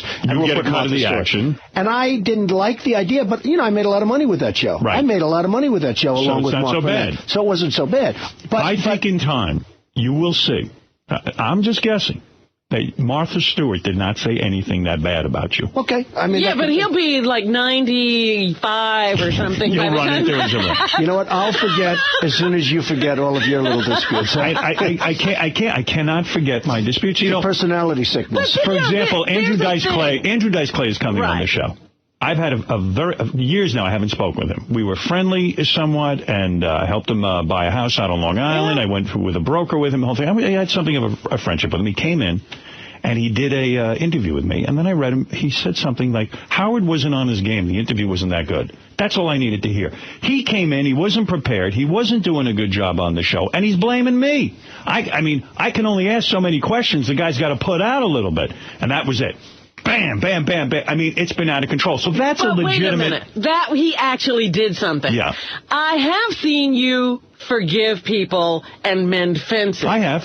I don't know that Donald does that. Do you ever forgive anyone? Have you ever been in a feud? The answer is rarely. Right. Rarely. I'll tell you, Don sort of said something to me today. Your son is saying, no, it doesn't happen. Don said, go ahead, say it, Don, because you say it better. He's too nice to people he doesn't know that well, but people who he starts to dislike, whether with merit or not, he just takes it way too far. He goes too crazy. Have you ever been in therapy for this? You do have anger issues. No. I haven't, because I'm too busy to be in therapy. That's the good news. I'm so busy that I don't have time. Isn't it hard, though? I'm going to ask the kids this question, and this is something you got to come clean with. Isn't it hard to be Donald Trump's kid? Because you know, if you screw up with him, he will not be forgiving. Definitely. He wouldn't treat us differently than anyone else. That's right. I understand that. No. So, in other words, if you don't buy into Donald Trump's world, even as his children, you're out. You're out. So it doesn't allow you to rebel. It doesn't. You've never had the chance to say, hey, Dad, screw you. You're wrong. Mom gets it all. Am I right or am I wrong? There's definitely truth to what you're saying. Yeah. Wow. I would think it would be very hard to be Donald Trump's kid. There are some advantages as well. Understood. I understand. I'm not saying he's a bad dad or anything like that. I'm saying I just know. With his personality. It's part of what's great about him, though, because you understand things. He's so blunt. There's no sort of ambiguity about how he feels about things. Oh, so you can go to him and, you can say, how do you feel about this, and get an honest answer, and there's sort of no... It's black or white. Oh, right. And now, if you went up to your father and you said, you know what, Dad, you're an effing a-hole. I think what you're doing But we would today, never say that. Now, hold on a second. Let's say you screwed up. You got angry with him, and you did that. Would your father be able to come over to you and hug you after that and say, I'm proud of you for speaking up?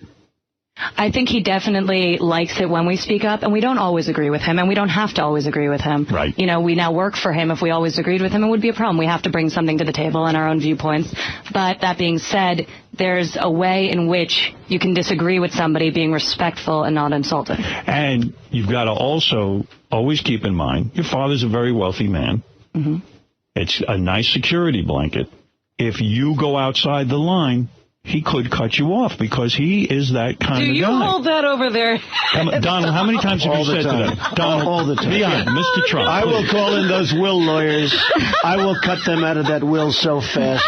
Those kids, they will have nothing. Do you guys smile, but he's not kidding. Oh, that's too funny. The twinkle in his eye. Have you guys ever said to your dad, listen, how much is in the will, and what am I going to get when I get out of this whole thing with you? If you go to the great beyond. What have you ever discussed it? Not really. You want to discuss it now? You want me to broker this whole thing? Oh, here we go. I think Howard will do a better job than we will, so maybe. Is it equal? Let's it's a funny thing about wills. Wills are very hard to talk to with parents or whatever. Right. You love somebody. Yeah. And you don't want them killing you. Honestly, the kids... They're very good business people. They went to Wharton. They got all A's. They were great students, great everything. Right. The fact is, they have, and I've often thought to myself, we talk about deals and everything else. The big deal is, how much am I going to leave them, right? The big deal is, how much tax is going to be paid? How much this? How much that? Right. They find it hard to bring that up, and yet we'll talk about much smaller things about business and very intently. Mm-hmm. And the reason they don't is out of respect, in all fairness. And you would have that with your father, let's say, or you would, it's just... Sure. Oh, my father's not leaving me anything. I know that. It's easy to leave me, I'm sunk. But the fact is, when you have a parent, it's a terrible subject to discuss death. Because you're basically saying, when you die, what are you going to leave? So my kids are very nice in the fact that they've never brought it up. And I'm sure they think about it all the time. They've never brought it up. Aren't you annoyed by this new baby coming on the scene? this is another one. That's another cut into your Well, listen, we're sort of... dilution. Well, is it not? Let's be honest. Let's be honest. Couldn't he slow down? Couldn't he stop with these children? I think it would be much more difficult if we were sort of around 13, 14, and I think in a lot of ways it was more difficult when Tiffany came around because we were still sort of in the nest. Right. Now we've grown up, we're working for him. It's sort of a separate thing. Yeah, it's the age gap is such that... we got to cut But Tiffany out. Tiffany will now be going through it, right? Tiffany doesn't deserve a dime. Works for her. Yeah. Tiffany doesn't deserve equal cut. I'm sorry. I don't see her on the show. I don't see her on The Apprentice. She's not working. What about it, Donald? Is it fair in a will to say certain children get more and certain children get less? What is your philosophy? I think it is fair, but I think what happens is Ivanka and Don and soon Eric will be working with me, and so I'll be doing things for them because they're working. I mean, they'll be working on deals, so they get a piece of the deal. They'll do this, they'll do that, so they have a certain advantage anyway. It depends on. I love all the kids. You have to love them, and ideally you love them the same. I think you love your kids the same. Yes, you no, do. there could be. I know occasions where kids are really bad kids. I mean, I know parents who have really, really bad kids, and they don't love the kids. I mean, I know parents that won't ever talk to the kids. They're bad kids, and they know it. I have good kids. They're all good kids. Tiffany's a great kid also. I see. Would you put Tiffany on the show also, on The Apprentice show next season, let's say? Will she she's only 12 years old. She's only 12? I think she'd be terrific. I think also how it works is that he really rewards hard work. Yeah. So the fact that Don and I are working for him, and we really are sort of busting our ass every day, working extremely long hours, flying all over the world and country, and we're loving it, but we're working hard, and he realizes that, and, therefore... What about the rumor that you two guys are calling the new baby Parasite? This has been going around. I think you just started a new rumor. How did you get Melania, that is not accurate. That's what we're hearing. Donald is upset about it. It's a big rumor. Our offices must be bugged. All right, so has this been discussed at all? So you guys are now working for your father. I am very impressed that you went to Wharton School of Business. Do you get, because that's one of the hardest schools to get into. Oh, it's one of the best. It is probably the best. Do people think that your dad bought, did you put a wing on Wharton? Did you? Not at all, actually. You haven't donated that much. The fact is, it's a great school. To me, I think it's the best school in the world, probably, for business. Right. To get in, you have to be very, very smart. You have to have very, very high boards. You have to have great marks. And if you don't get in. I don't care who your father is. Vodka, what kind of SATs do you have to get in? Oh, I don't know, very high. I think it's not just about sort of one component there. You have to have the grades, you have to have the SATs, you have to have the extracurricular, So the interviews really have to be well. What kind of SATs did you have? We all did very well. Over 15 or 1600? Like, what is it? Yes. 15 over 1500, right? Yeah. Way over. No kidding. And I have a tendency to think Did you get 800 on math? SATs mean nothing. Yes. They got 800s on math? Did you guys get 800s on math? Close. I think close, yeah. Really? I produce smart people. I bet if Tiffany took that test, she'd come nowhere near it. No, Tiffany is going to... taking full credit. Actually, you want to know? Lazy. Do you want to know? Tiffany is a very good student also. She's excellent. Yeah. He's taking full credit for all good things. Only the good things I take credit. The thing about Wharton is we know those people. We grew up with people whose parents did donate the wings to Wharton, and they didn't get in. So it's not, he couldn't buy our way in even if he wanted to, really. All right, I'm going to ask you a tough merit question. Yeah. Wharton School of Business. Yes. What's 17 times 6? Come on. What is it, a human calculator? See, that's not a practical... 96? Wrong. 94? Wrong. That's not a practical application, though. Ivanka, 17 times 6. It's 11. It's 11, 12. It's 1, 12. Wrong. 17 times 6. 17 times 6. Anybody know? 92. 102. 6 times 7, 42. Oh, God. You're right. 112. 112. It is 112? 112. Yeah. Look at you genius. Right, the kids didn't know. That's why you're dad. That's why I'm dad. Yeah, you're right, 112. Well, I have a question because The two richest guys in the room came the closest. Wait a second. 6 I want times to 7, go back 42. 7 plus 4. Oh, my goodness. Well, do it. Get a What piece is of it, Ben? paper. You do 6 times 20 minus 2 times 6. 42 plus 10 times 6 is 60 is 102. Or better yet, just bring out a calculator and we'll do it again. What is it? 108. Because it should be 6 times 20 minus 12. It's 102. It's 102. What is it? It's 102. 102. Yeah. Donald, you're wrong. Donald Jr., you're wrong. Ivanka, you're Everybody wrong. was wrong. I'm right. Hire me. Right. Give me a job. I want to go back to this Martha Stewart thing for just a moment because she, the things that she said that hurt her the most. Let's see her get into Wharton. First of all, she did say that Donald was raised with a silver spoon in his mouth and he, was not a self-made man. Oh, yeah. She she started punching back pretty hard. Well, my father was a builder in Brooklyn and Queens, and he was successful, and he was a great guy, and I learned a lot about business from my father, and that's true. I mean, in that sense, absolutely. Right. But you took the business and you made it into a multi-billion-dollar business. I'm the biggest developer in New York. I have a lot of fun doing it. I'm doing very well, and, what can you do, right? But she also said she took great offense at your attacks on her daughter. Oh, right, yeah. Well, look, I mean, her attacks on her daughter and her supposedly didn't speak for years. Her daughter and her didn't have any chemistry on the show. Her daughter and Martha were fighting over the same man. I mean, give me a break, okay? Now, what about that? I heard a rumor about that. Supposedly, Martha stole the daughter's boyfriend. Now, I heard that. Is that true? I didn't hear that. Sam, whatever his name is, right? No, you heard that too, Gary? It's funny. When that might not be true. I got to ask the daughter that because she works here in the building. That's the guy that got her into trouble, right? When Alexis was on our show, that was actually in the notes, and we just never got to that. Let's get Alexis. I didn't see Where that. is she? Come on. I never saw that in the notes. No, it was a rumor. It's a rumor. I don't need, I mean, that's a little unusual for the mother to steal the boyfriend. I don't know if it's true. Is it true, Gary? It was a rumor that we were going to, we saw it in some tabloids. I'll tell you what, they both wish they never met the guy, okay? Your son should have sex with Martha and Alexis Stewart and get them all back. Patch this all up. Hey, look, I wish Martha the best. I hope she does well. I really do. I mean, I just don't want to be blamed. Yes, I do. I don't want to be blamed for the failure of her show. She didn't get show because it didn't have what it takes. Watch tonight. You'll see what it takes. Now, the show, your new show, Apprentice 5, right, got great reviews in the paper today. They say you revitalized it by bringing your kids in. Well, and for other reasons. And they say the new cast is more attractive and sort of more exciting. What was the focus this time when you were picking the new crew? Great, smart, amazing people. I mean, we just have amazing and really smart people, and it's a terrific cast. We have a great cast, and Bill Carter in the New York Times today wrote a fantastic story in The Apprentice. That's great. And he said how the finale, which was a month ago, was the #2 show on television. So, Bill Carter is a great writer for the New York Times. He wrote a great story today. So you're on tonight at 9 o'clock? Tonight at 9. And you don't go up against American Idol, or you do? I don't think so, no. That's good. That's Tuesday. You don't want to go up against that thing. No. That drives me crazy, because then it dilutes the audience. No, that's a monster, but that's on Tuesday. Tuesday and Wednesday. Oh, good, okay. We're on Monday. So, Ivanka, obviously, you are a very attractive woman. Thank you, Howard. There's no question about it. Your father says you're one of the most attractive women on the planet. I don't disagree. Well, thank you. What's going on? You're quite the package. You're wealthy. Mm-hmm. You're bright. Graduated Wharton. Top of your class, yes? Yes. Really? Mm-hmm. What number? Cum laude. I don't know. Summa cum laude, actually, but I don't know kidding. what. We didn't get a number breakdown, I don't think. Guess who's almost single, Howard? Artie Lang.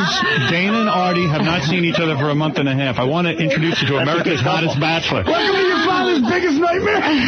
Donald, if Ivanka fell in love with Artie, what would you do? I'm recently single as well. Is that right? Hey, Artie. How you doing? I think you'd rather you be with a black guy. We knew it was going there. Donald, that would be a nightmare for you. That would be a terrible, terrible day.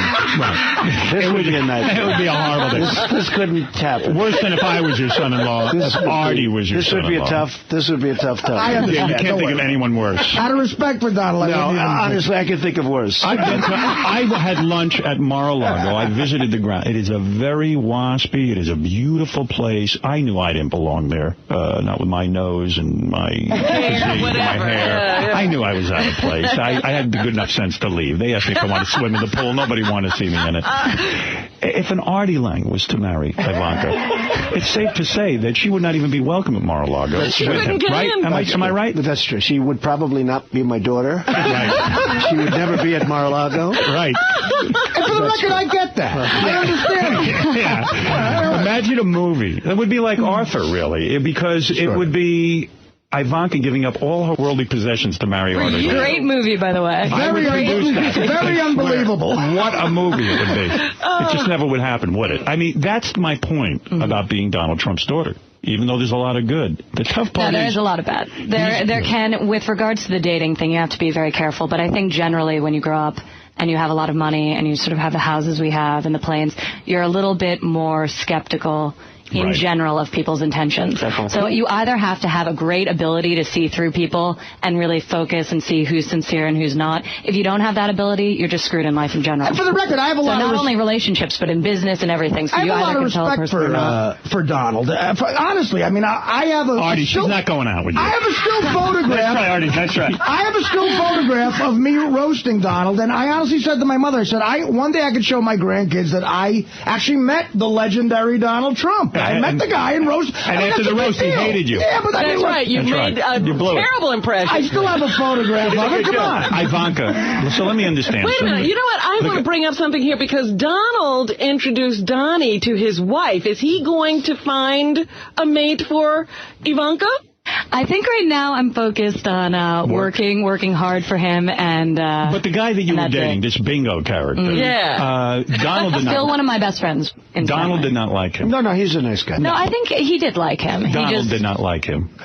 I thought he was a very nice guy. You're being diplomatic. No, I You're did. being nice. I thought he was a nice guy. No, I mean, I didn't know him. I really didn't know him. I grew up with Bingo. I've known him for years, 10 years, something like this. We dated for 3.5. Is Bingo a great a wasp friend of mine. Is Bingo a wasp thing, like Skippy or something like that? It is. Bingo's wasp. So Bingo would have fit in at Mar-a-Lago. Yes. He had the right pedigree. I suppose, yes. I mean, but he has rich parents, I would assume. With a name like that, you better. Bingo. His actual name is James. Did you break up with Bingo because you knew your father didn't like him? No. That had nothing to do with it. No. You can't operate like that. I mean, there's something about an attraction between you and another person that can't really be dictated by another. So, it was, I'm young, I'm 24, we had been together for a long time. And, nothing terrible happened, nothing salacious, and you nothing didn't give juicy. In to him, we just you didn't both give in to him sexually, I hope? You did not give in to him sexually? Of course not, Howard. Good. You're still a virgin, I assume. Of course. Hey, Howard. Donald, do you ever discuss sex with your daughter? No. You do not? No. You've never sat I down? have a feeling we're not going to hear. Well, maybe we need to bring this up. Donald, seriously, you know about sexual predators and things like that. I mean... you are one. All right, I was going to say that. But I mean, seriously... That's an uncomfortable topic for you as a father. Yeah, I think so. I mean, the kids probably know more about it than I do anyway when you get right down to it. But, they've been good kids. They've been always hardworking. They've gotten tremendous marks in schools, and no matter where they went. And, I'm very proud of them. And now they're in business with me. Don has been in longer.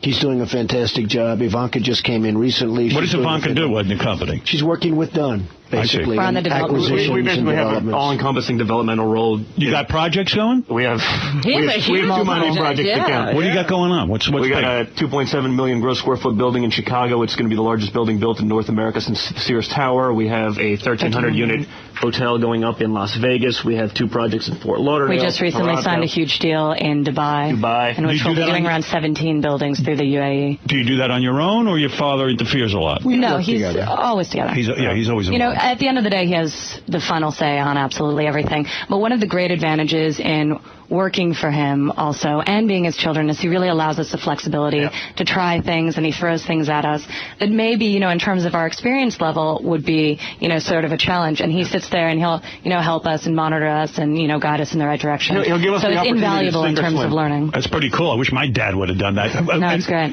And so you're not still friendly with your mother anymore, I hope. Oh, my God. Donald and I don't want you seeing her. Unbelievable. Yes, You are friendly with her? That was part of our contract. We're not allowed to. No reason to be friendly with her. I don't see why. You've got Donald. What do you need her for? I mean, she seems fine to me, but I wouldn't. I think it's better. She's great as well, and they both did a really good job with us, bringing us up and stuff. So we owe a lot to her as well. Mm-hmm. Do you see that as disloyalty? Don't you think the kids should really? They should choose you. I'm probably fired. Let me ask you a question, kids, and this is going to matter a lot. And I know Donald, and I respect the man, and I've always loved him. Your parents are on a boat. Oh, no. The boat begins to sink. There's room to save one parent. Donald Trump or Mom? Who do you save? Ivanka, you go first. Who do I save? You got to choose one of them. Save one? I think in that scenario, I'd probably just drown myself. It's a decision I don't feel comfortable making. Bad answer. You've got to make it. You might as well save one of them. Yeah, you're going to let everybody die? So if I save Dad today, can I come on with Mom tomorrow and say her? Let me give you the backstory. Martha Stewart shot a cannon into the boat. She was trying to blow up your parents. She had it in for them. Who Well, this is a very morbid line of questioning. You're willing to say your father, I hope? If Martha did it, then I have to save him so he can strike back. Right. Just, because it's a Trump thing, we have to end up winning. Howard, It's you're in the will. The answer's so obvious. What is the obvious? You save Mom because when Dad dies, that's all the money. How do you know you're getting it all? If Donald is smart, which he is, he will control those assets from the grave. Even after he dies? Well, I think there's an element also, Do you know me? my mother's much more likely to be able to swim than my father. That could be a scary... Howard, we have 1 minute left with them. You're kidding. Where are you off to? Listen, okay, so we just did today with your friend Katie Couric, and we're now going over to Fox. Oh, Fox. Hey, Howard, can I ask one question? Yeah. I've been dying to ask a question. When Donald Jr. got married, I've always wondered this. What kind of a wedding gift did you get from your dad? I guess the wedding I gave him the wedding. was the wedding gift, but the wedding. That was a life. Yeah, what are you How's that marriage going? Everything going awesome. good there? It's been great. We just have so much fun together. Nothing's really changed. It's actually surprising that nothing's changed. It's been incredible. Someone told me, actually, your father's a very modest man, that for your wedding gift you got Florida, the state of Florida. Is that correct? Southern Florida. I didn't want up north. It's too. Ivanka, you mean to tell me there's no one on the horizon for you to date? There are a few people on the horizon, but no one specifically. You hang out with that Paris Hilton and all those kind of kids? No, not particularly. You're too bright for that. She was in that movie with the Johnson kid movie with the rich kids, and that was pretty interesting because you saw a lot of your friends in there, right? She did a great job. Yeah. She's the only one that didn't look. Most of the kids came off pretty bad. I was, and am good friends with a few of the people in that movie, and it's sad the way sort of a few of them were portrayed and portrayed themselves. Yeah. Would you ever date a black guy? That will not go over at Mar-a-Lago. Yes, she would. She would? Yeah, yo, with that. You have no problem with that? I would have no problem. You would have no problem I would have no problem. I would love that. That'd be wonderful. No. The answer is she would. I'm talking would have about no problem. A very black guy. Very dark skin. What does that mean? Very dark skin. Like Wesley Snipes. No, like Seal. Darker than Seal. Darker than Seal. Yo, Flavor Flav. No, I'm saying... No, I would have no problem with that. You would have no problem with that. And you have a couple of prospects, and I'm sure a lot of... You know what, I'm just having fun. I was in a 3.5-year relationship. Now I'm not really focused on guys right now. I'm hanging out with my girlfriends, sort of just, having a good time. When have you decided she should get married? Well, she should get married sometime prior to 28 or 30, I think. See. And it should probably take place at the new ballroom at Mar-a-Lago. Right? Is that the answer, really? That's what you want for her? I think it would be nice. Probably sometime prior to 30 would be nice, right? I agree with that. If you meet the right guy. If she doesn't meet the right guy, she doesn't have to get married ever. Forget it. How many dates before you would make love to a guy? Mm-hmm. Let me ask you a question. Well, you already established that I was a virgin, Howard. Well, what about bingo? Seriously. Did you wait a long time with bingo? That's something I'm not going to talk about. Why, because your dad's here? Amongst other reasons, and because of the fact that we're on... He wants to know. Because of the fact that millions of people are listening. He wants to know. I don't want to know, to be honest. I don't want to hear about it. Anyway, listen. He's actually inching out of the room. His skin is crawling from my questions. First of all, I want to thank all three of you and wish you the best of luck with Apprentice 5. Yes. Which is an amazing accomplishment when you think about it. Whoever thought Donald Trump would be one of the biggest television stars, and here you've done it again. So congratulations. Thank you. And to the kids, it's great. You really are nice kids. You really are terrific. Donald Trump on the season premiere of The Apprentice tonight at 9 o'clock on NBC. Check out Donald's travel website. So that's another thing. What is that? He got a new business since last we saw him. He has a travel site where you can book your travel. It's GoTrump.com. GoTrump.com. And you get the best airlines and airfares, the lowest prices, hotel rooms, and vacations. And it's really great. GoTrump.com. It's great. One last question, Ivanka. Would you ever go out with another woman? Oh. No. Never would kiss a girl? No. Interesting. Hey, now. Donald. Just not her deal. You know what? Not her deal. I don't believe it. Go out with me, I'll corrupt you. You really want to give your father... I have no doubt about that. You really want to give your father a heart attack. Don't worry, Donald, you're safe. I'll stay away. I'm all spoken for. And how's Melania doing? She's great. She's great. Everyone's really good. Okay. All right, listen. And what about this thing, port security, real quick, Dubai? Talk about that. Well, I'm partners with Dubai. I do a lot of business. We're going to do 28 buildings in Dubai, so I know the people very well. They're really fine people, but I'm so conflicted out of this discussion because I'm partners with everybody. Right, you probably don't like the idea, though, right? I'm concerned about it because I do feel that our security is everything, that Dubai has had a history of financing Al-Qaeda, has ties over there, And you're talking about, even though the Coast Guard does, and the United States government is in charge of port security, the companies that run these ports are in charge of enacting the laws. So I don't know. There's a little conflict of interest there. It's a tough one. All right. Anyway, I'm really looking forward to the show. I'm watching this season. Good. Because I want to see the kids in it. Good. I'll let you. All right, it's great. And I wish you the best of luck. Everybody tune into The Apprentice Season 5 tonight at 9 o'clock on NBC. The Howard Stern Show. Just like family. No, you had to go in and fucking tear me an asshole on the air. So fuck you and get the fuck out of here. Yes, you did tear me an asshole. Oh, you know, why did I bring him? Get the fuck out of here. I can't get it in right fucking now like you wanted it, all right? All right. So if you want it in right fucking now, go to Gary, go to Sal, go to Richie, go to Howard, all right? I took the fucking disc. Now get the fuck out of here. Everybody's a fucking thing. I got more fucking shit to do than your fucking hack stuff. Strong parody clip man. You know what? I don't claim to be a professional engineer. Get the fuck out of here. Jesus Christ, everybody's a fucking baby. That's right. Wow, fucking me. Yep, just like family.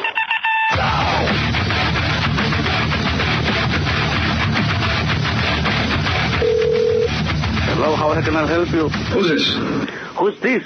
This is Jack Walsh. What do you want, Jack? Will you just shut up for a minute and listen to me? Si tú me sigues llamando, te mato, cabrón. Hello, how You stupid son of a bitch. You're fucking crazy. You got the wrong guy. Hello? I will bring you down, baby. I will bring you down. What do you want? That fucking call here. Hello? You stupid son of a bitch. You just fucking guy gonna fucking get. Hello? You make one more move on me, you motherfucker. Oh, yeah? You want to fuck balls with me? I'll shove them up your fucking find out who you are, fucking cabrón. You pendejo. Can I fix your life? I'll fuck your fucking eyeball. I'll send it to your fucking family so they can eat it for dessert. Who this? The math has shown Donald Trump has no chance of winning in November of 24. He wouldn't even win Georgia. If you're a Republican that can't win Georgia of November 24, you have no shot, and he's proven that. So, and not only has he proven it, but the candidates he gets behind in a good conservative state like Georgia lose the race. His messaging doesn't translate. It does well with a hardcore 30-35% base, but he loses everybody beyond there. And no one is undecided about the former president. There's no one out there going, well, maybe I might consider voting. No, you know where you are. He's a known commodity, and so the math doesn't add up. So if Republicans nominate him, then we're saying a vote for him in the primary is effectively a vote for Joe Biden. I mean, that's ultimately how the math will play out. Stick your show in your ass. You understand? Donald Trump is on our phone. Haven't spoken with Donald Trump in a while. Good friend of the show. Guy's always out there doing things, making. You've got a book now. Hey. He's got a book. Hello, Mr. Trump. How are you? How are you? It's my man. I miss you. Yeah, man. What's happening? It's been too long. Obviously, you're working too hard. I'm working, but I miss you guys. And I listen, too. Believe me, I listen. But I'm working harder than ever. I don't know if that's smart or not. Probably not. Well, when are you going to slow down? I mean, and smell the coffee or whatever? I can't do it, Howard. It's like you. I can't do it. I want to do it, but I just can't seem to do that. Can't get around to it. What are you working so hard on? Nothing, then you die, and, No, but I mean, what are you working on? I mean, what are you doing? Buildings all over. I'm doing buildings all over the world. He's got to keep those kids employed now. Yeah, but at some point I would kind of be like, you know what, I got a couple of billion. What do I give a shit about buildings? Yeah. I just read that he's now put out Trump vodka. That's right, I have Trump vodka. And you don't drink? That's right, a minor little detail. Howard, these are minor details. Why do you always have to bring that up? Hey, did you hear Donnie Deutsch's interview with Mark Cuban yesterday? Mark Cuban's a loser. Mark Cuban put on a television show that was so bad, that was such an embarrassment to ABC, and then ultimately, drew flies, as you know, and he tried to copy The Apprentice. I mean, this guy is such a loser. And he lives in one of my buildings. In other words, he needs an apartment, so he buys an apartment in one of my buildings. Well, Mark, here's a guy, spends a fortune on a basketball team, tries to buy the best players, he goes to the finals, has it made, has it won. Nobody could have lost, and he found a way to lose. He'll never win it. So, but Mark, I did hear it, and the guy... I did, too. What did he say, Mark? Cuban said, Trump... Trump puts out too many products with his name on it, and he's abusing his own brand, blah, blah, blah, blah, blah. But, I mean... Except everything sells. That's the one thing he doesn't understand, because his stuff doesn't sell.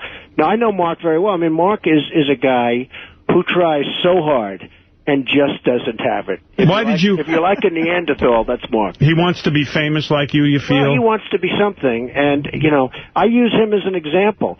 If he can make it, anybody can. You know, we did this book with Robert Kiyosaki, it just went to #1 on the bestsellers list. And I don't know if you heard that, but yesterday it went to #1 after 1 hour. Why? We want you to be rich.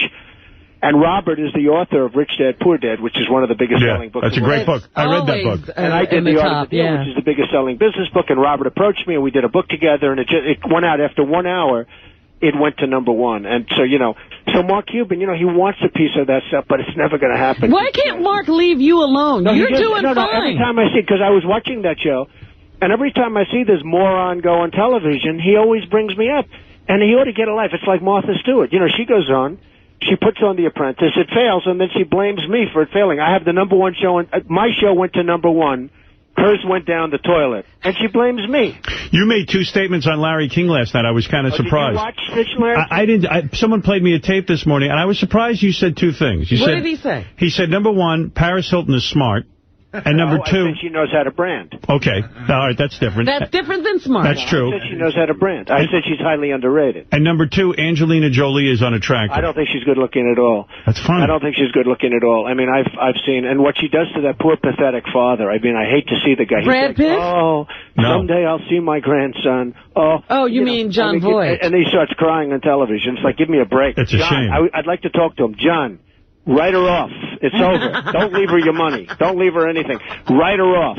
If your children treated you the way Angelina Jolie treats John Voight, you would cut them off. No, I'd cut them off and probably sue their ass. What are you going to sue them for? Being bad kids? For being pains in the ass. I don't think Angelina Jolie is good looking. Let's get down to it. We're doing the Howard Stern. On a scale of 1 to 10, what is she? I rate her a solid 5. Really? Only a 5. Did she turn you down once? Bad skin. Go ahead. Her lips are fine. Right. Her lips are fine. But she's not good. I mean, she's okay. She's fine. You know, if it wasn't Angela, if she wouldn't be able to get a date. If she weren't who she was. Now, when I see her lip locked, listen to this, Rob. When I see her lip locked with her brother at the Academy Awards a few years ago, right. You know, I mean, Frenching him. When I see her with Billy Bob Thornton saying, oh, I love him, then tattooing her body with Billy Bob, then she catches him screwing 15 other girls at one time. Go ahead. You know, all of this, I'm just not a fan of Angelina. Now, why Brad Pitt wants her, I don't get it. Now, me neither. Hey, Howard, let's get you have me on because you like ratings, right? Right. Now let's get to Brad Pitt, right? Yeah. I don't consider him to be Cary Grant. I mean, you know, I don't get Brad Pitt either. Is Brad Pitt really a good-looking guy? Well, let me tell you something. Brad Pitt we're real men, and we love to bang women, so we don't know. You don't know what a good-looking guy is. The reason we think he's a good-looking guy is because he looks almost like a girl. Robin likes him. He's a good-looking guy. Now, he's okay. Yeah, and let me tell you something. This guy screwed himself so bad. He took up with her on a movie. It was exciting. I thought like, for a few months... It's going to be like that all the time. To go to Africa, it'd be exciting. And now then he's dragging around all the adopted kids from different nations. I mean, it's unbelievable. They say that like it's a bad thing. Of course it's a bad thing. The guy's loaded down with children. He's pushing a baby carriage. This guy used to get laid all the time. He used to have fun. And now he's all saddled down with Angelina Jolie. And she's the real deal. She really does believe in all these do-gooder causes, and he's not going to have any fun. You know, one of the greatest interviews I've ever seen was Brian Williams about 4 years ago interviewing on, like, the Today Show, Angelina Jolie, okay? Right. And he's interviewing her, and she had blood wrapped around her neck in a capsule. Right. It was Billy Bob Thornton's blood. And he said, could I touch that? She almost killed him. That she would dare touch this blood. Right. And then he said, what happens if you break up with him and all the tattoos you have with his name? She looked at him like, are you crazy? That'll never happen. 2 weeks later, she caught him with about 15 girls. If Angelina Jolie... Now, this is news. There were 15 girls in a room. I don't know. I heard it was a lot. I heard it was more than one, but you'd really have to call up either Howard Stern or the National Enquirer. If Angelina Jolie is a 5, what is Jennifer Aniston? Well, I'd say she's a 6 or a 7. Really? Oh, yeah. Wow. Howard, who's a 9? Howard, my standards are very high. No, Jennifer Aniston is not high. Who has higher standards than I? You know, the National Enquirer did a story that Donald Trump has had more great-looking women. They said Will Chamberlain had the most women, 25,000. Right. Anybody could have a lot of women. It's a question. But it's quality, not quantity. He was being interviewed, I think, by Katie Couric a long time ago on the Today Show. He said he wrote a book, and the book was terrible, but there was only one statement of the book that was newsworthy, that he had, and he said, I had 24,000 girls. He used the word girls, and Katie Couric was insulted when he used the word girls. He said, yes, I've had 24,000 girls. And she couldn't believe that he used the word girls. What about... I couldn't believe 24,000, okay, you know. But he said, I averaged 5 a day during the NBA days. Wow. What was you know what? I believe him. What was Lady Di? Was she a 9? No, I think she was great. I think she was, I mean, other than she was wacky, I think that she was close to a 10. She really? Yeah. I don't understand that. That's what he says about her. I don't find, you see, Angelina Jolie has a great body, big boobs, big natural lips, a beautiful eyes. She looks as close to, like, Betty and Veronica as you can get. She's got bad skin. She does? Yeah, she's got scars all over the skin from removing. What do you? Who is living who's that hot? Who's a 9 or a 10? Well, actually, see, the problem, and Howard and I discuss this a lot when we're not on the phone. Actually, the ones that are most beautiful are not the famous ones. Really? In other words, the most beautiful women aren't the famous ones. He's right. I could tell you women that are so beautiful that your eyes would pop out, but you would have never heard of them. You're absolutely right. In fact, you go through the pages of Us Magazine and you look at some of these starlets and you go, they're not that hot compared to some of the really hottest women. I mean, I know people, I know women. Of course, I wouldn't touch them because I'm a happily married man, but I know women. Are you? Yes. How's it going, by the way? Howard, she's great. She's Melania is in shape? She's a fantastic mother, and I'm extremely happily married. But I know women that are so beautiful, Howard, that it's not even a contest. If, for instance, you take the best-looking actress in Hollywood, whoever that may be, and there's none, you take the best look, and if she walked into a room next to some of these other women, you know what would happen? What would happen? She'd leave immediately because she'd say, I'm in a different class. I agree with you 100%. By the way, you want to come to Scores with us Thursday night? We're having a party. Oh, boy, I'd like to do that. Huh? Right? You need to chill out a little. You know, as a married man, it's a little tough, right? Yes. Yeah, as a married man, you need this. I could do it, but you know the havoc that would cause. It wouldn't be worth it. Now, I have a very understanding wife, but you know it would be, I would have to pay a big price. You mentioned the name Katie Couric. Now, what do you think of her bombing? Today it was reported she has the lowest ratings out of all the 3 networks, and essentially she is tanking. What do you make of this? Well, I didn't understand one thing, because Bob Schieffer, and, you know, he did a good job doing the news, right? Right. And he was going steadily up after years and years of suffering with that moron, Dan Rather. Dan Rather, I used to say, what does he have on the executives of CBS News? He must have something. Is he like an FBI guy or something? Because they kept him on for years and years, and he had these terrible ratings, right? If you had ratings like that, they would have canceled you 15, 20 years ago. Right. So the guy's doing, he was third for his whole life. He was third. He's a loser. He's terrible. And you know Dan Rather better than I do. The guy's bad news, okay? So, and he did me on 60 Minutes, by the way, so I don't like him because he screwed me. All right. But Dan Rather was a terrible, terrible newscaster, who, by the way, was hired by Mark Cuban. So now you have 2 losers together. So you feel losers attract losers? I think losers attract losers. Well, what do you make of Katie Couric? Dan Rather and Mark Cuban belong together. Is Katie Couric any good? Well, I hope she's going to be good. I think she's a very nice person. She's a friend of mine, but I did see the ratings aren't exactly Howard Stern type ratings. No, why did you not ever buy a professional team?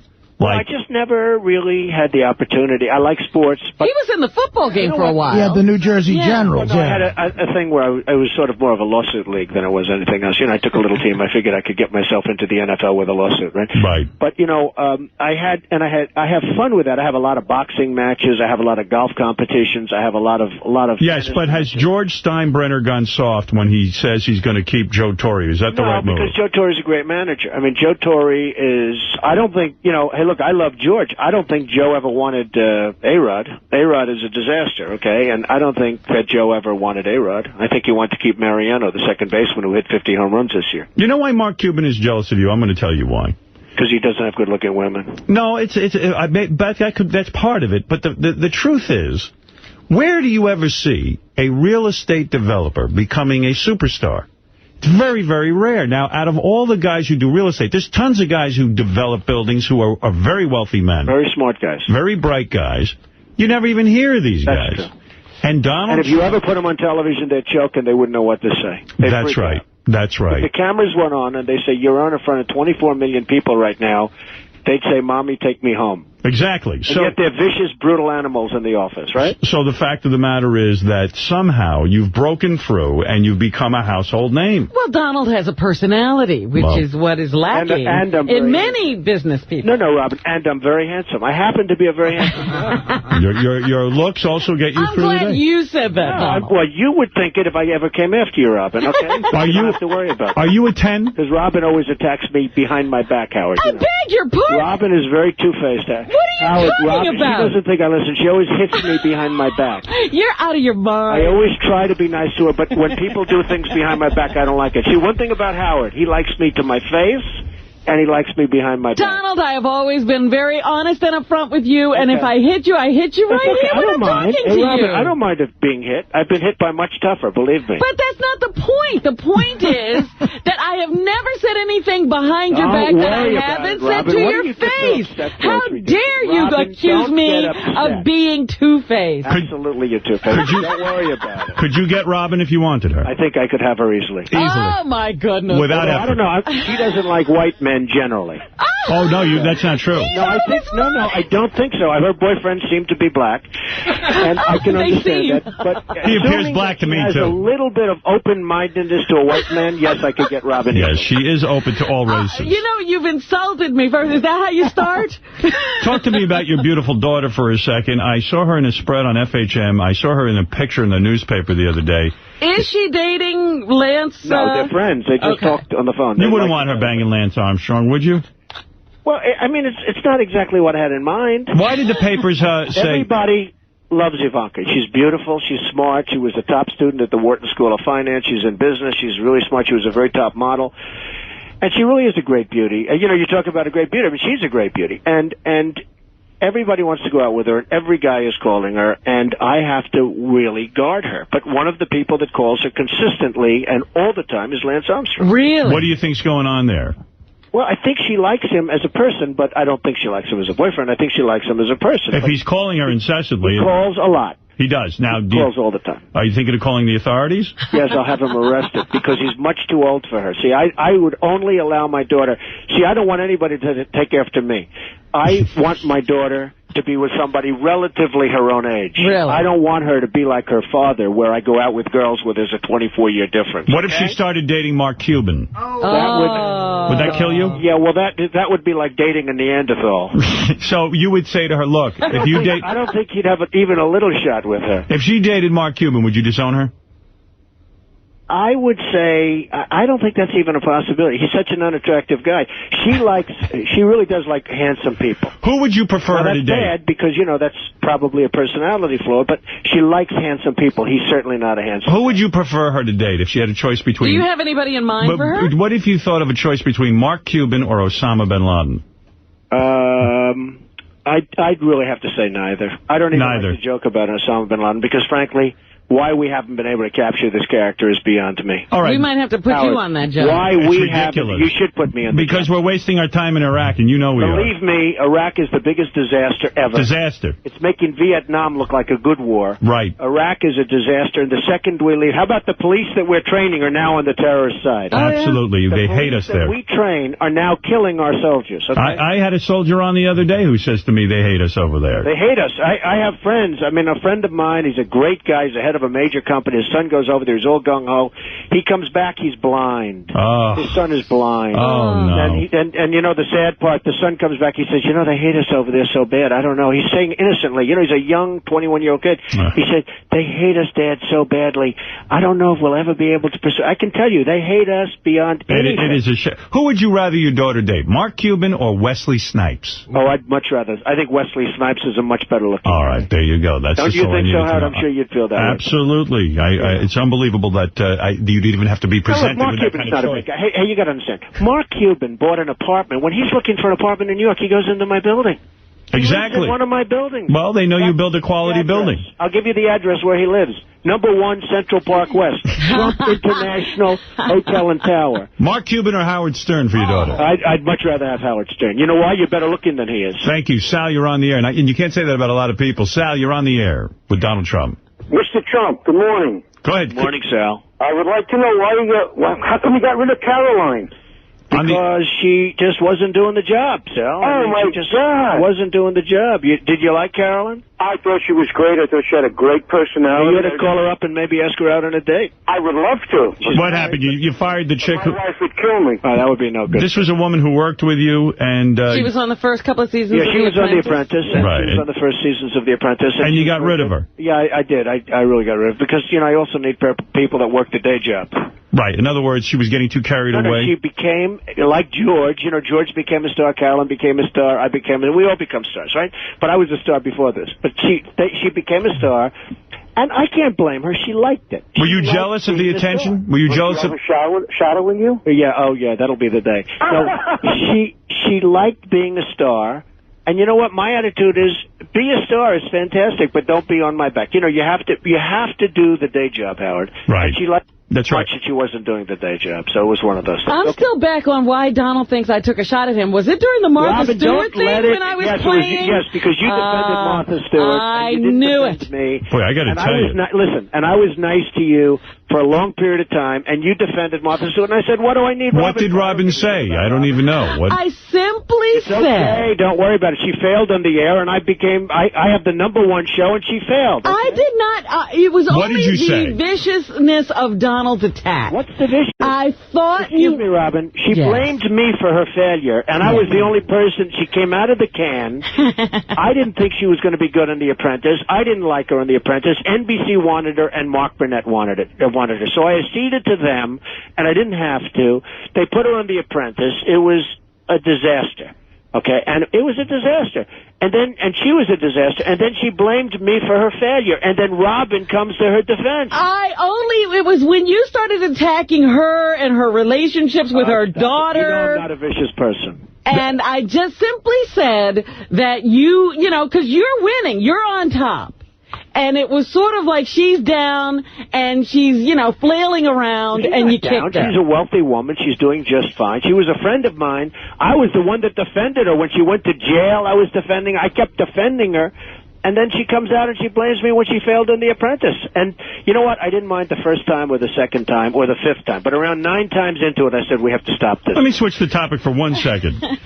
Now, I saw your daughter is looking more beautiful than ever. That's true. Did you see her last night on Larry King? I didn't see her on Larry King, but I saw her in FHM. Larry King got very high ratings last night. I bet. I mean, you're a ratings grabber. But the thing is, did your daughter get breast implants?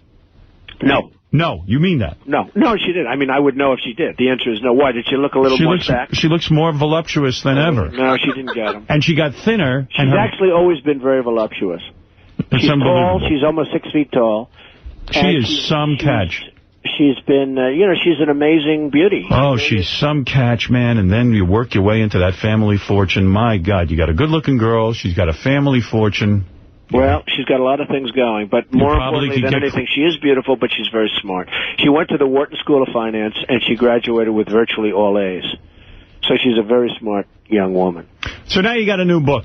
Right. What is the new book? Why We Want You to Be Rich, and it's written by myself and Robert Kiyosaki. Now, Robert Kiyosaki did Rich Dad, Poor Dad, which is and he's sitting with me if you'd want me to put him on for a second. Would you want me to? He's not the ratings grabber. You are. Well, okay, because I could if you'd want. Who's he banging? His wife is very beautiful, yes. I can't tell you beyond that, but his wife is beautiful. Who the hell needs to... he's banging someone else? I don't know. Hey, Donna, let me tell you something. If anybody wanted to talk to him, he would have written the book himself. You understand what I'm saying? How old is his wife? Oh, Howard, that's so cruel. That's cruel, but true. It's the truth. I mean, listen, he would have written it. He needs the Donald Trump name on that book. I just told Robert to pick up his that. But Robert wrote one of the biggest selling books of all time, Rich Dad, Poor Dad. I read the book. 27 million copies. It's a very intelligent book. It's a perennial bestseller, yes. Yeah. It's a very good book. And so what Robert approached me about doing a book together when we were at the Learning Annex, which is a great institution. We were speaking in front of a tremendous crowd of people. What do I learn if I read this book? Give me the one big message of the book. You would learn nothing because your attention span is about, 3 seconds. That's which right. I find, really successful people do have a very short attention span. I don't have time for nonsense. No, that's right. But so you wouldn't learn much. But if a person read this book, they would learn something about life and how to make money and how to have a good life. How to make money, how you can be rich. Are you a happy man, Donald? Yes, I think so. Do you need money to be happy? I mean, I like to say I'm a content man because I don't know if I'm capable of happiness. Okay? Do you need money to be happy? Well, it certainly makes it a lot easier. You know, a lot of people say, oh, money doesn't buy happiness. You know the famous expression, written by a very poor person, by the way. What did you buy personally for yourself within the last month that really made you happy? Nothing. Nothing? No. I mean, a golf course, but other than golf course? No. You bought your own golf course? Well, I have about 6 of them. Wow, and you go there? I buy golf courses. You know, I buy golf courses. Other people buy something else, you know, but I buy golf courses. What is the best thing? I'll tell you what I bought. I bought a suit from Macy's, the Donald J. Trump collection, which is a great suit. What is the best thing about being Donald Trump right now? Well, other than the fact I'm married, okay? Right. And I'm very happily married. I have a great wife. But if I weren't married, I'd be able to get all of the girls I want, except for possibly Robin. Do you think you could now be banging 24-year-olds? Oh, absolutely. I have no trouble. Would you do it? I have no problem. Yeah, do you have an age limit, or would you... No, I have no age. I mean, I have an age... I don't want to be the like... upper bracket, yeah. Foley with, 12-year-olds. Can I make a prediction for you? Yes. I say you have one more marriage in you. Well, that's nice. I'm sure Melania will love to hear that.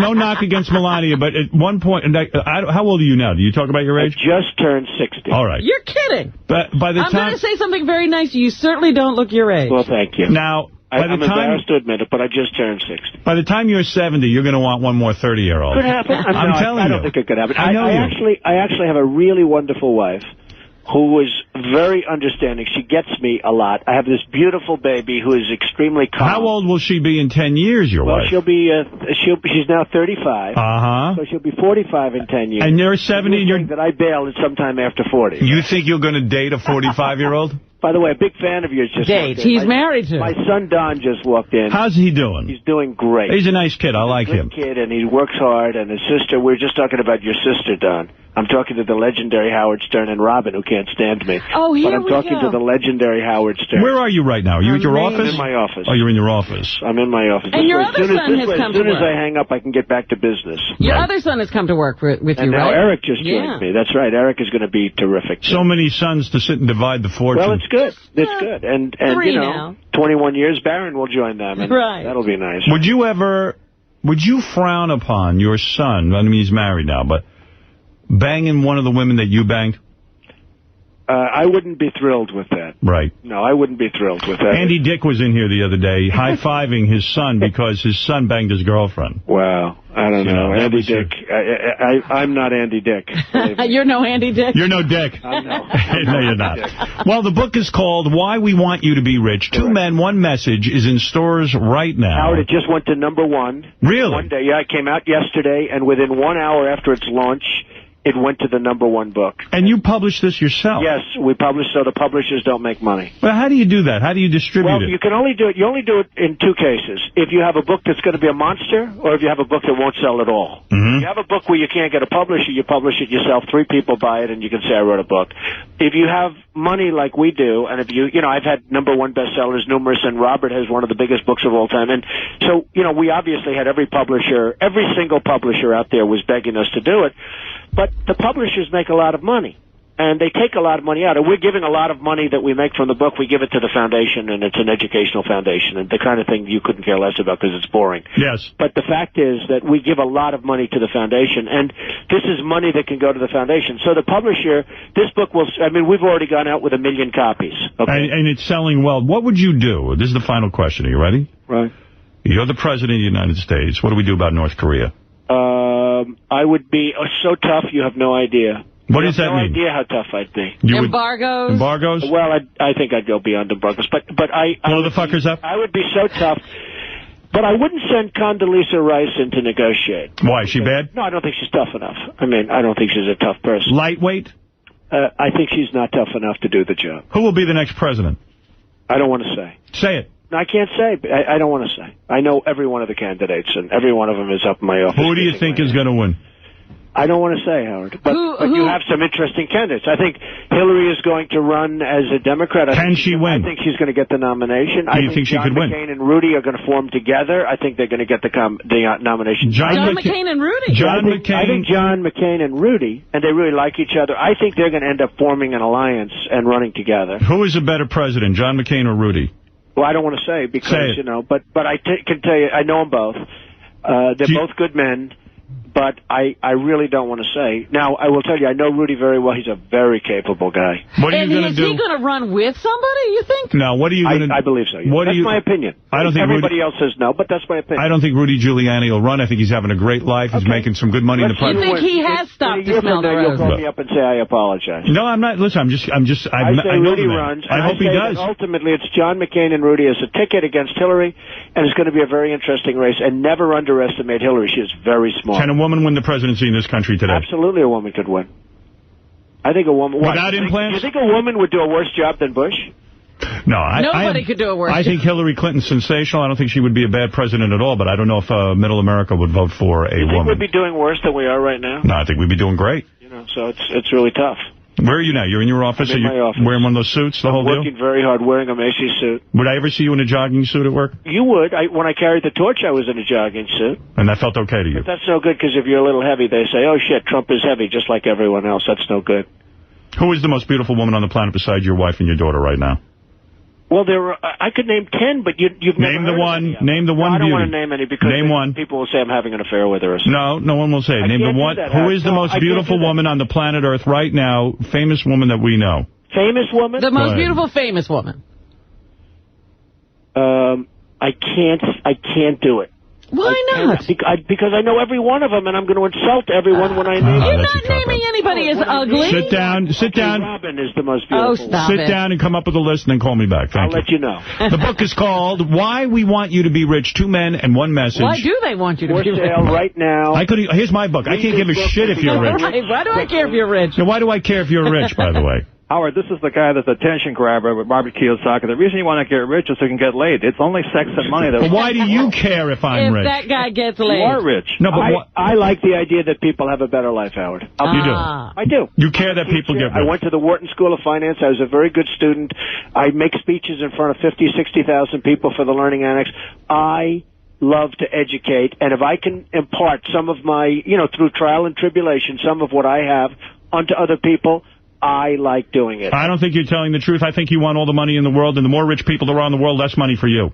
Okay, well, that's another way of looking at it, but I really do. If I can help people, honestly, if I can help people, I like helping people. That's and I'm nice. helping people by writing this book.